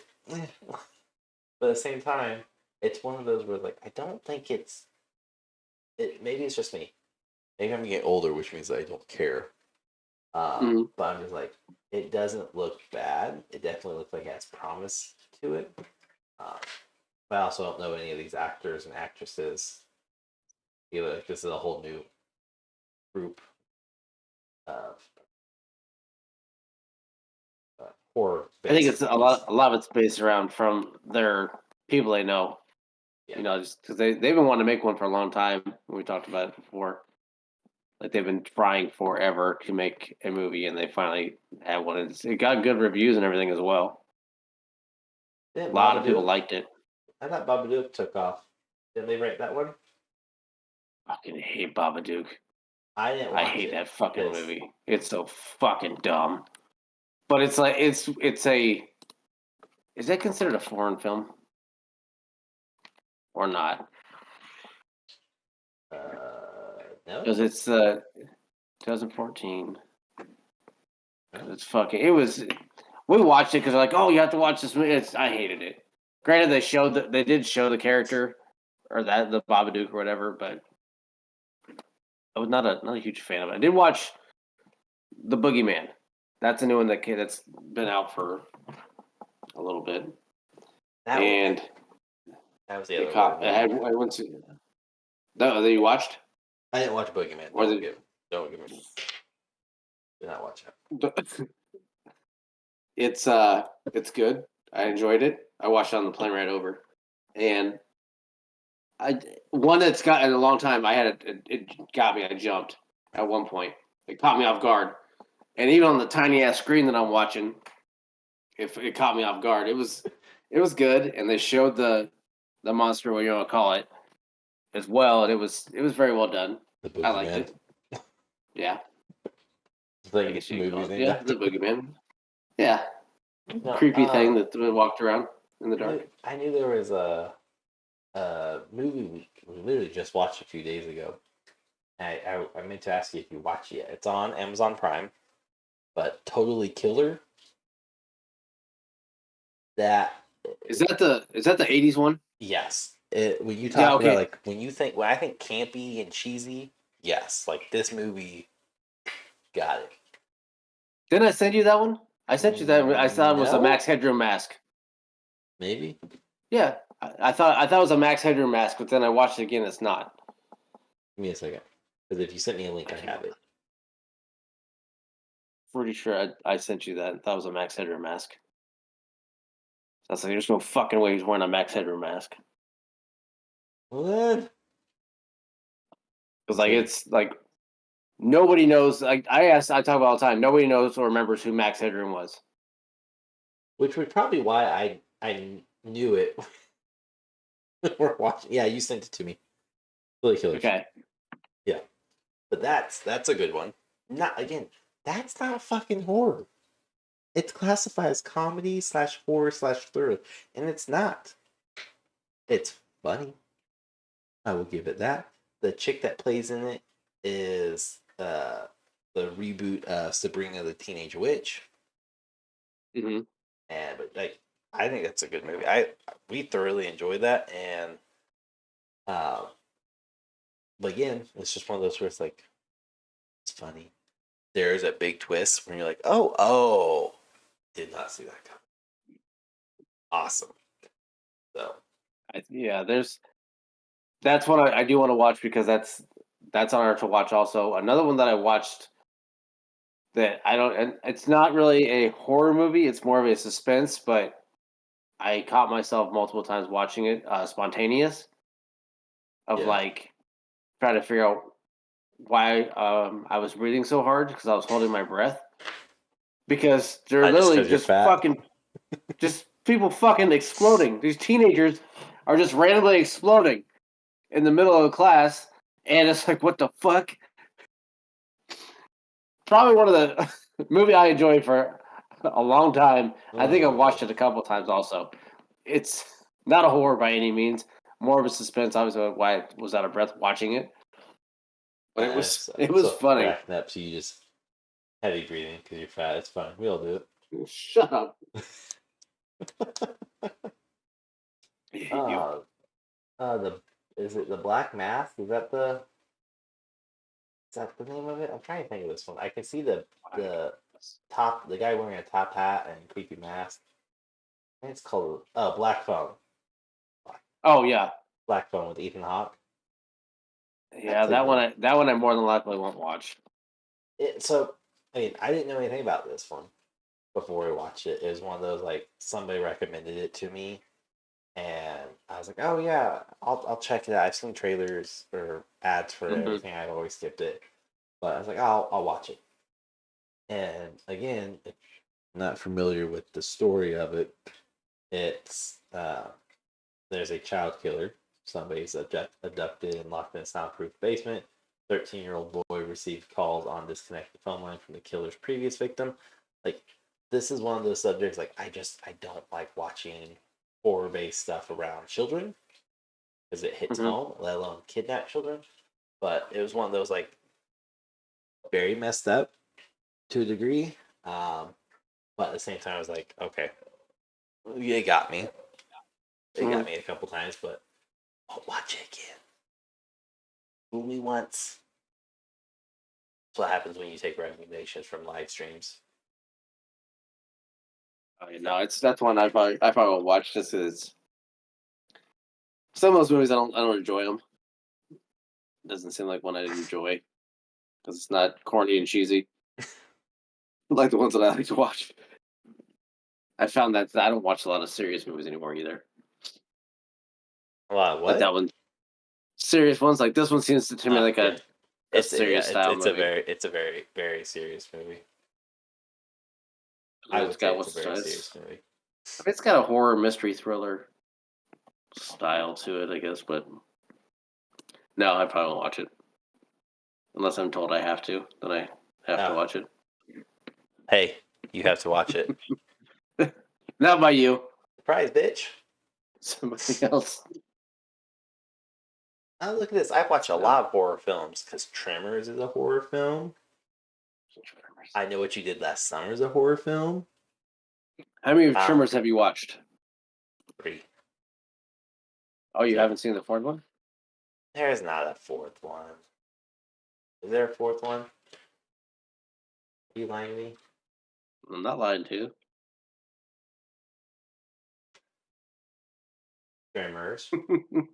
Tremors 2. No. There's not. Yes. Yes, there is. 1990.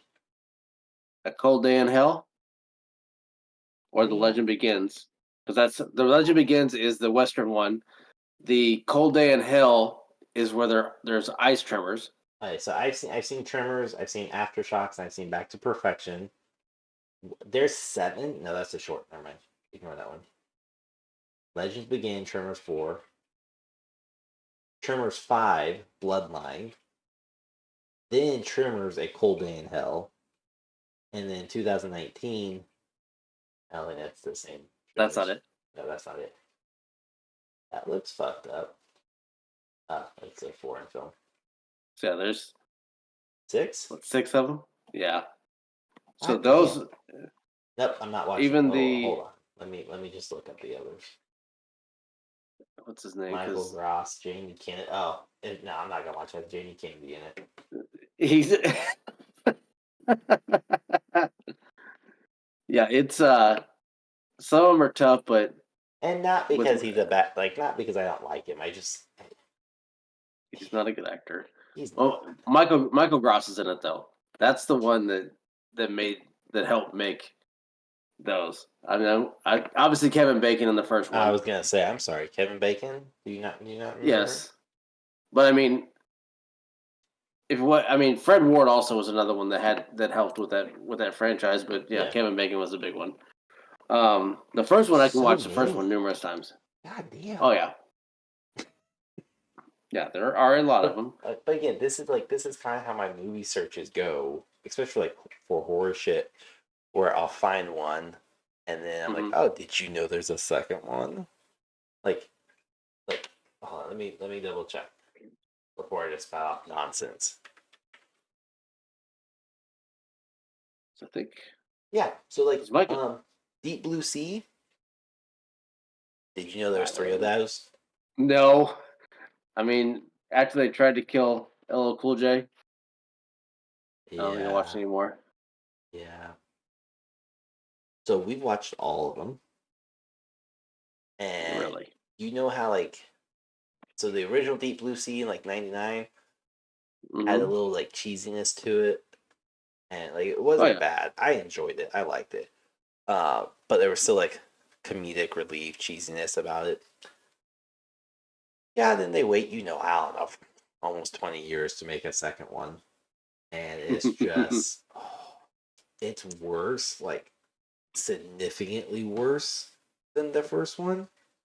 And then Deep Blue Sea 3 is it shouldn't have ever been made. Like it's just shit. Yeah, I don't know how to explain it otherwise, but um yeah, not great. There was another shark movie. The Meg? We did watch Meg 2. I haven't watched it yet. It's a shark movie. Yeah. No, there was Really? there was that movie made me mad. No, there was God damn it, there was a shark movie we watched earlier this year. I may have told you, we hadn't even talked about it. Where college kids go to this cabin on an island. It's not like an island, but a giant pond island in the middle of it. Anyways, it's not a real like. When I think island, I think like Caribbean islands, ocean. This is a pond. Is it a newer movie? No, Or no? no. Is it like The Cabin? Isn't that a horror movie? The Cabin is, yeah. Which that's one that I hope that I wanted them to just like keep making a shit ton of, because all the monsters that came out of Yeah. the basement, I guess you could say, or whatever. I was like, fuck yes, make more of these. No, it's not Cabin. I can't think of it. It's on Hulu. I do know that. So if I go through my playlist, I can find it. But basically, these college kids, I want to say are up in Michigan. They drive up there. They go on spring break. They go to this cabin that's on a little like inlet island on a pond, and then the prime bad people have been flying in sharks from the ocean and putting them inside the pond, and they've been videotaping it, uploading it to the dark web to make money off of. So the videos would be of like sharks eating people, and these people would go missing, and the sheriff wouldn't do anything about it because the sheriff was the bad guy. So, for the life of me, I can't fucking. Why do I feel like I've seen that? It sounds familiar, I but feel like you're the one that probably recommended it to me. it's a shark movie. It's a multiple shark movie. Yeah, there's like the cookie Okay. cutter shark. There's a great white. There's a tiger. There's a bull shark. There's like all types of sharks. But I feel like I've seen it, but I can't remember. again, I would have to. I would have to dive through my Hulu. It's like it's I swear it sounds like something that I've seen, and I very well could have recommended it to you, but I can't think of like. I mean, I even looked up like dark web shark movie, and Careful with that. That will. that's yeah. That will. I watched nothing weird popped up at least, so it was first one was IMDb, so it was good. But I'm not like seeing. On a side note, if you're on Hulu, go type in Shark Lords and just look at the thumbnail. You're welcome. What is the name of this There's movie? They said it's on Hulu. Yeah. The shark movie is on Hulu. When you're on Hulu, though, search Shark Lords, the show. Shark Lords. Yeah, just search that. Look at the thumbnail. I want to. You're gonna. What is the name of this? This is like now we're to Google mode. Wait a minute. I don't know if this is the Hulu one or not. I typed in Shark Lords Hulu. Let me hold on. Is there like a little BDSM going on here with this shark, or Yeah. It's got a fucking gag ball in its mouth,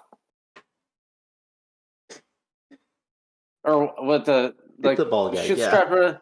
Yeah, what the fuck? You watched some weird shit.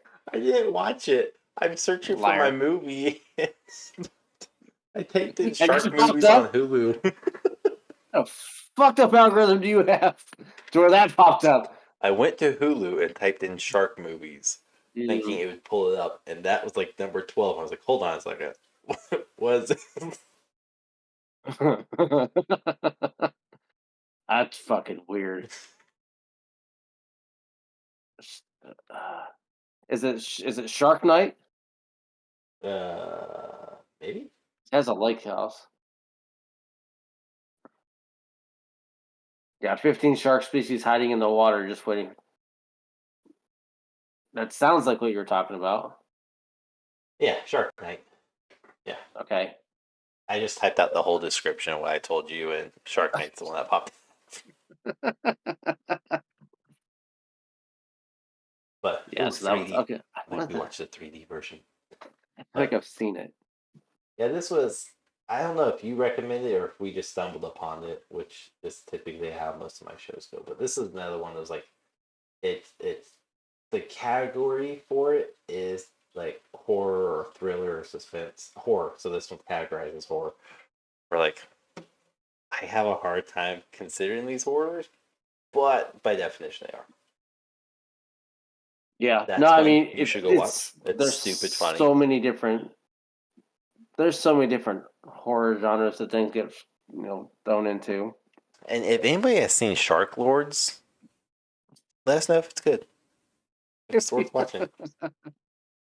I mean, there's a lot of shark movies that since Sharknado started. I mean that's one that spilled off a lot of them. One that I want to watch but I have not found yet is Sky Sharks. Sky? Just just go ahead and also anybody listening, go ahead and just go into IMDb, put in Sky Sharks, and you're welcome. It's everything that you're gonna want Oh, in a movie. he's in it. Asian guy, but I So can't pronounce the name. Oh, the thumbnail tells me everything. Now hold on. so it's a Is this the one that came out in 2020? yes. The picture says fall 2017. Yeah, it's well, just kind of let the trailer kind of play, and there's everything that you want in a movie, in every movie you've ever watched in one movie for you. Um, And Soon's in it. every type of military style movie, horror movie, sci-fi, uh, everything you can think of in one movie, including flying sharks. Including a certain regime. Let's just read a and I, description. Deep in the ice of Antarctic, of okay. the Antarctic, sorry, a team of geologists uncover an old Nazi laboratory still intact where the dark experiments have occurred. In order to conquer the world, the Nazi created modified sharks who were able to fly. Again, realm of possibility. This sounds like something they would have done. So yes, that is one that I want to watch. Yeah, watch And on also Tubi. looking at it's got Tony Todd on it, who is the original Candyman as well. So it does Yep. have some horror roots to it. Look, just because somebody plays another another horror franchise does not make that movie said horror. No, but That's he's the guy who iconic plays enough. Shang Tsung too, though. True. I'm not gonna say his name because I'm gonna butcher it. And look, I've already butchered one person's name tonight. Oh, we need to Yeah, add to there's the list. But speaking of like definitely plenty of Candyman, actors in it. Candyman's also another good one, but is loosely based off of quote real events, where there's a Yes. whole like I don't want to say serial killer, but they blame it. They called him a serial killer after his death. Mm-hmm. It's like we can't. That's another good one to like watch. Yeah, and I still haven't seen the new one. There's a lot of these remakes I don't want to watch because I don't want to screw up any of the nostalgia of the old ones. Yep. But I didn't get horror reviews. I probably should just watch it, but Okay, so I typed in top 25 or sorry, top 50 horror movie franchise or horror movies to watch during October. mm-hmm. Charlie Brown, It's the Great Pumpkin made number 49.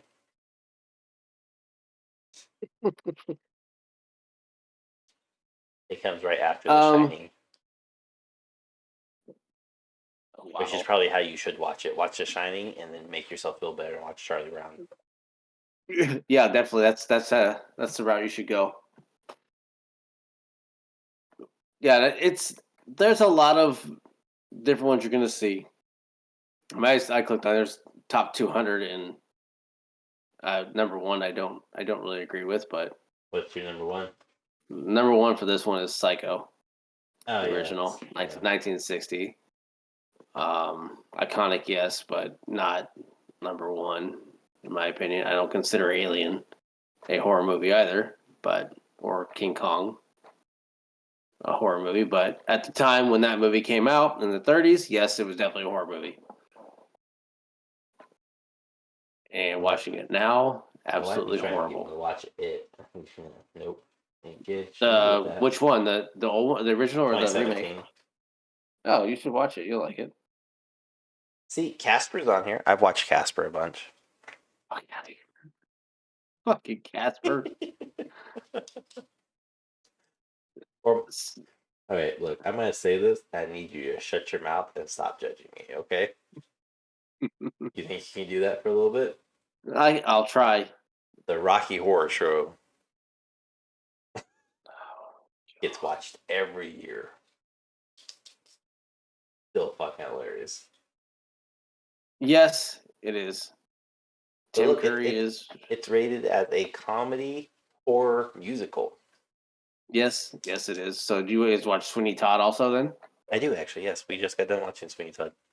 Which, by the way, I don't know if we talked about this. Like, when I think of Sweeney Todd, I always forget it's a musical. Like, always. Really? Yeah, we just watched it, and I was like, oh yeah, I remember this part, I remember this part. And basically, all the parts I remember is in between the singing. Like, we just got done watching it, because we're also, like, kind of on a Johnny Depp binge, where we're just watching a bunch of his stuff. And Yeah. I was like, I don't remember this being a musical.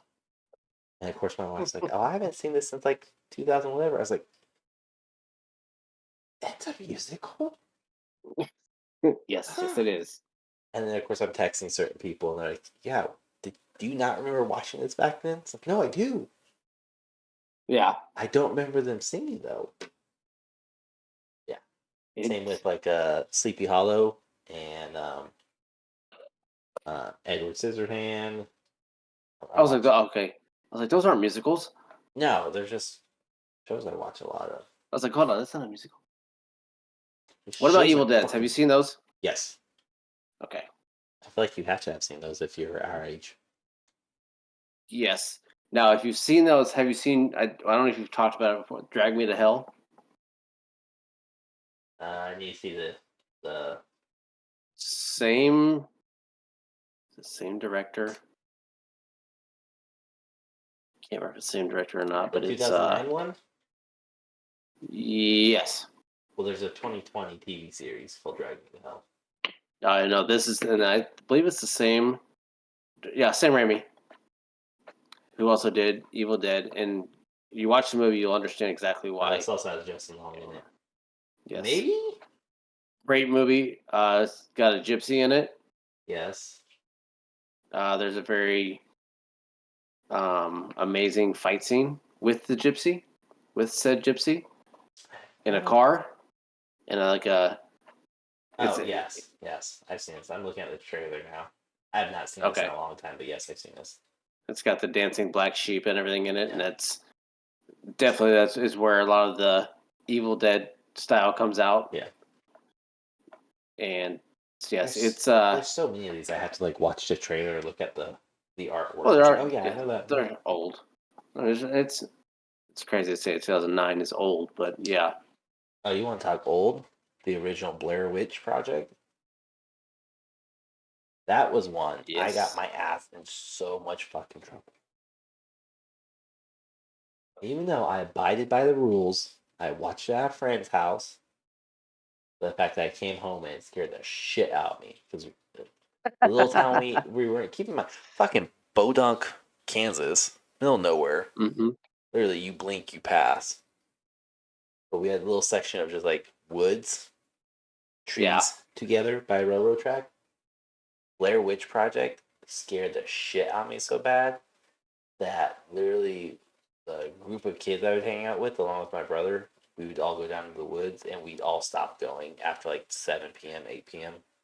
because of this fucking movie. Scared the ever loving shit out of me. No, I can see that. I mean, that's It's funny. Blair Witch Project is number 111 on this top 200 that I'm looking at. So it's there. Lost Boys number Bone 99. Bone Tomahawk is 114. Have you seen that one? No. It's fucking weird. I really fucked up You want death you scene want in to it as talk well. about a movie that has Final Destination? That's a movie that has fucking just ruined 2 generations. Ruined us. Where we're driving and we're like, oh, that's a semi carrying some logs. Nope. Yep. I don't I think mean, I I'm will. gonna I back off don't away think from I that will. one. Yep. Like, hell, it was the other day we were driving to my mother-in-law's and there's a railroad track right behind my mother-in-law's house. And every time we get to it, my kids are like, look before you cross. I was like, y'all haven't seen Final Destination. Okay? Listen. Hmm. I know all about this shit. Okay? Okay. Thanks. Let me drive so I can watch out for this shit. I'll Yeah. make snide little remarks too when we're going up behind a semi or a tractor or anything. All I'm thinking is like, oh god, this is how we're gonna die. Let it be quick. This is how it happens. Let it be quick. That's all I ask. Quick That's where and we go painless. from here. It's fine. There was I was told to watch the new Haunted Mansion that's better than the original. That's also on Disney. Better than the Eddie Murphy one? Yes. See the one I that's don't know. yeah, I he's never. in the 2003 one, yeah. Yeah, no, I've not. I don't know. The new one, it looked good. The trailer looked good for it, but I've never seen. I don't even think I've seen the original, or not original, but the Eddie Murphy one. Have I or not? I'm sure you have. I have. That's a classic. I probably have. I don't remember. Yes, I have. I just think we watched it last year. Have you seen Tucker and Dale versus Evil? Not Okay. in a long time, but yeah. That's one that the way they flipped it around. Just like I seen Shaun of the Dead. That's a great one as well. I love that one. It's a very good movie. Very well done. I'm gonna piss off a whole bunch of people with this one. Even though it's not horror, it's on this list though. Hocus Pocus is trash. I don't live with her. It's fine. One of her favorite movies. Now the second one is No, they're both trash. I hated the second one. I like the first one. I hate both of them. I think they're both stupid. But also, I'm not a big fan of Bette Miller, Jessica Parker, Kathy Najimy. Like I don't think they're good actors and actresses. To me, I don't like them in those roles. I like it. It was definitely one I enjoyed. Really, it's a very hard. That's a very get her on here. I'll tell her. controversial. She no, can't. because I don't want to get hit. She can't throw a chancla 4 hours away. I'm safe. Close your windows. It's coming.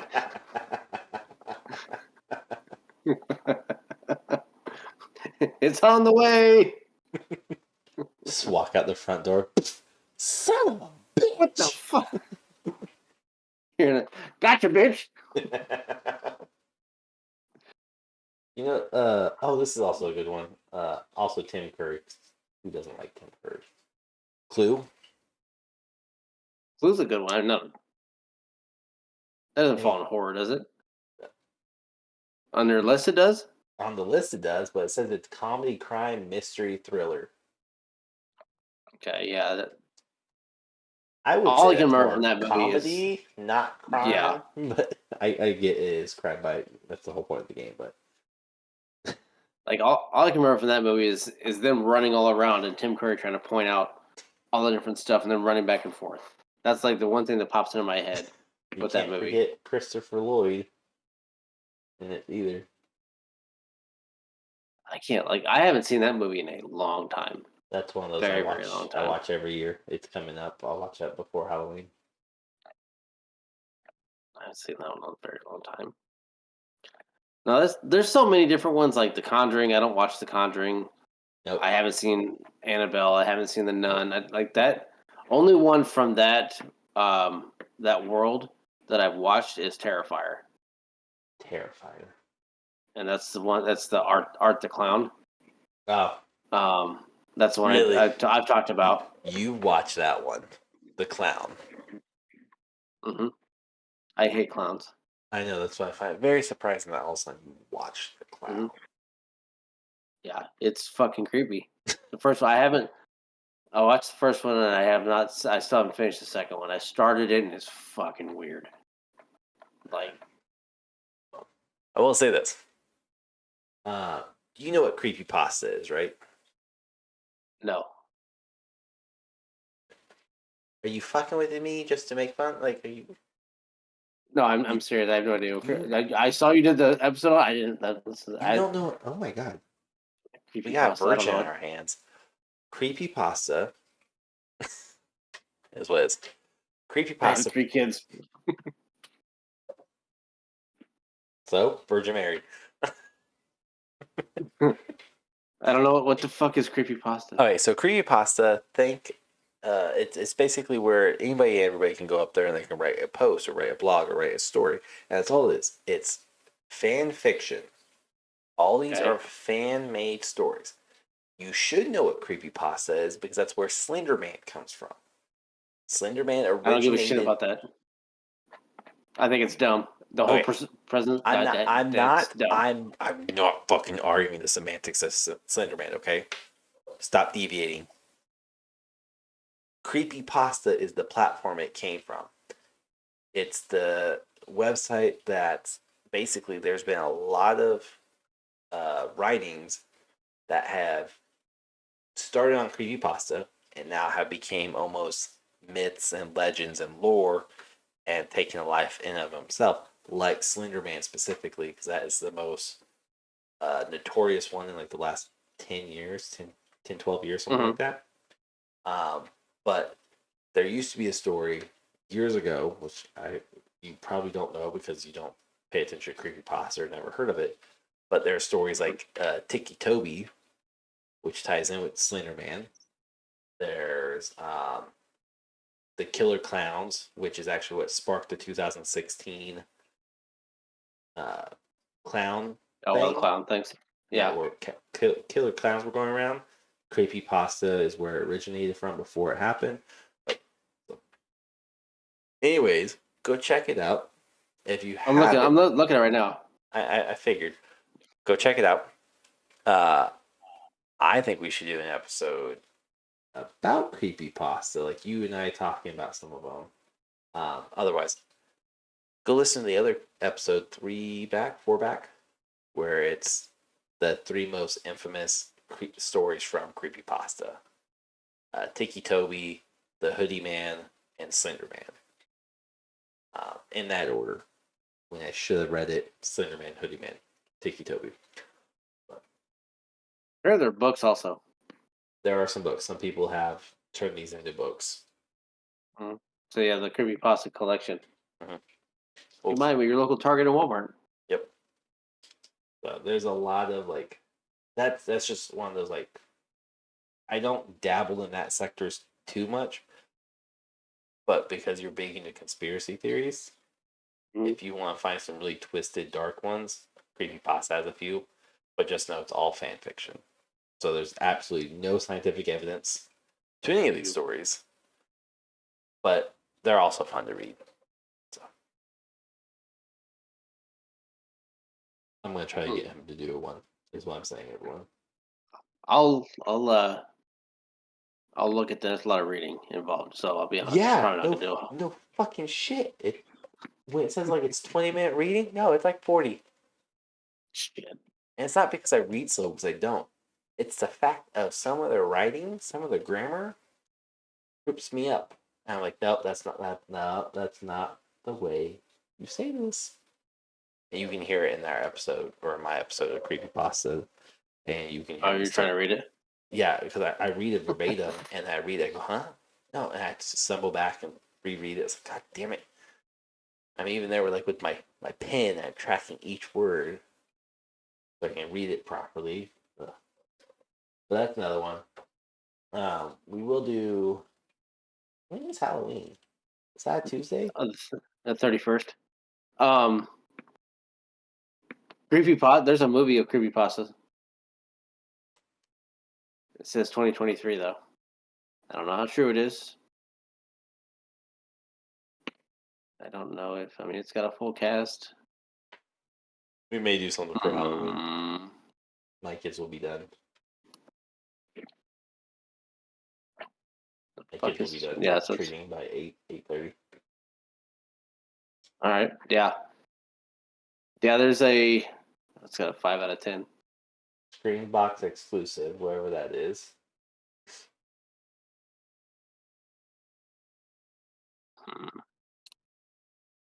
Prime Video, 99 cents. I don't know who any What of if- these people are. Screen box. I wonder if that's a Shutter style There's no trailer, subscription. No, there's not. but it looks I like wonder if Slender it's- Man's the focus. Sorry, the Gray Man. Oh, the Gray Man. Yeah, I don't think they call him Slender Man in the stories. Okay, they got the. I think that They they s- call him the Gray Man, but they describe him as a slender man with no face.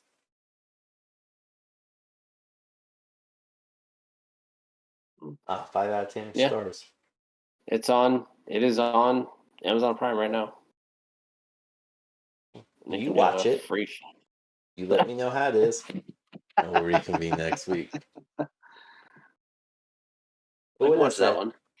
Rocco does and will have a lot of content coming out that you may have missed by the time this episode's airing right now.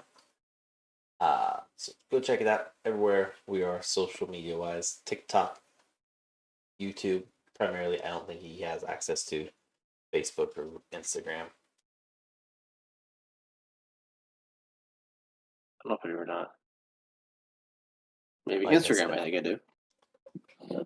But if you want to be on a future episode, though, check the description. There's a calendar invite where you can come on for 30 minutes to an hour.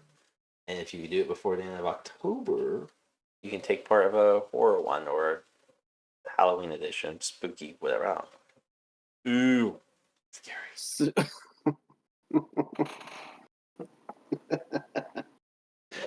Or if you want to be on a wrestling specific one, you just kind of got to schedule those yourself the week of any WWE pay-per-view event. Yeah. We talked a lot about movies. I just realized what time it is, so we're gonna call it a day. Before somebody can't sleep because it's dark outside. Look, my fish tank has flashed on twice now. Okay. That and your cat's gonna creep the shit out of you too. So Yeah. Probably my kids haven't woken up. I'm telling you what, though, they wake up. Oh, I've got 4. Yeah. We need to do something for Halloween, though. So. I'm working on it. Just like you worked on certain all the things. TikTok videos last year. Well, they were started, not finished. Not even published on our account. They were cross platform. It was Warzone style. They were cross platform. Speaking of which, make sure you check us out Thursdays. We'll try and play. Sig tries to play. Hey, Tune you were in and see if he struggling. does You or were not. struggling too. Don't fucking just blame this on You me. struggled too. No, but what I was able to play. Really? You typically just You can't were even get glitchy on. as fuck. I know it's true. Okay, I won't deny that one. But normally Thursday nights are our thing to play, hang out, shoot the shit, and anger each other. Because Even more. certain people walk away and don't say anything. Yes, you. Oh yes. Oh yeah, I'm over here. I forgot to say something. I'm pretty sure it's me going, hey, I'm over here. Rago, where the fuck are you at? Oh, I went this way. I need loot. Well, yeah. Yeah, maybe. Okay, 3 No, seconds. no, you're not blaming me. By the way, check us out Thursday nights. Till then, Bye, bitch.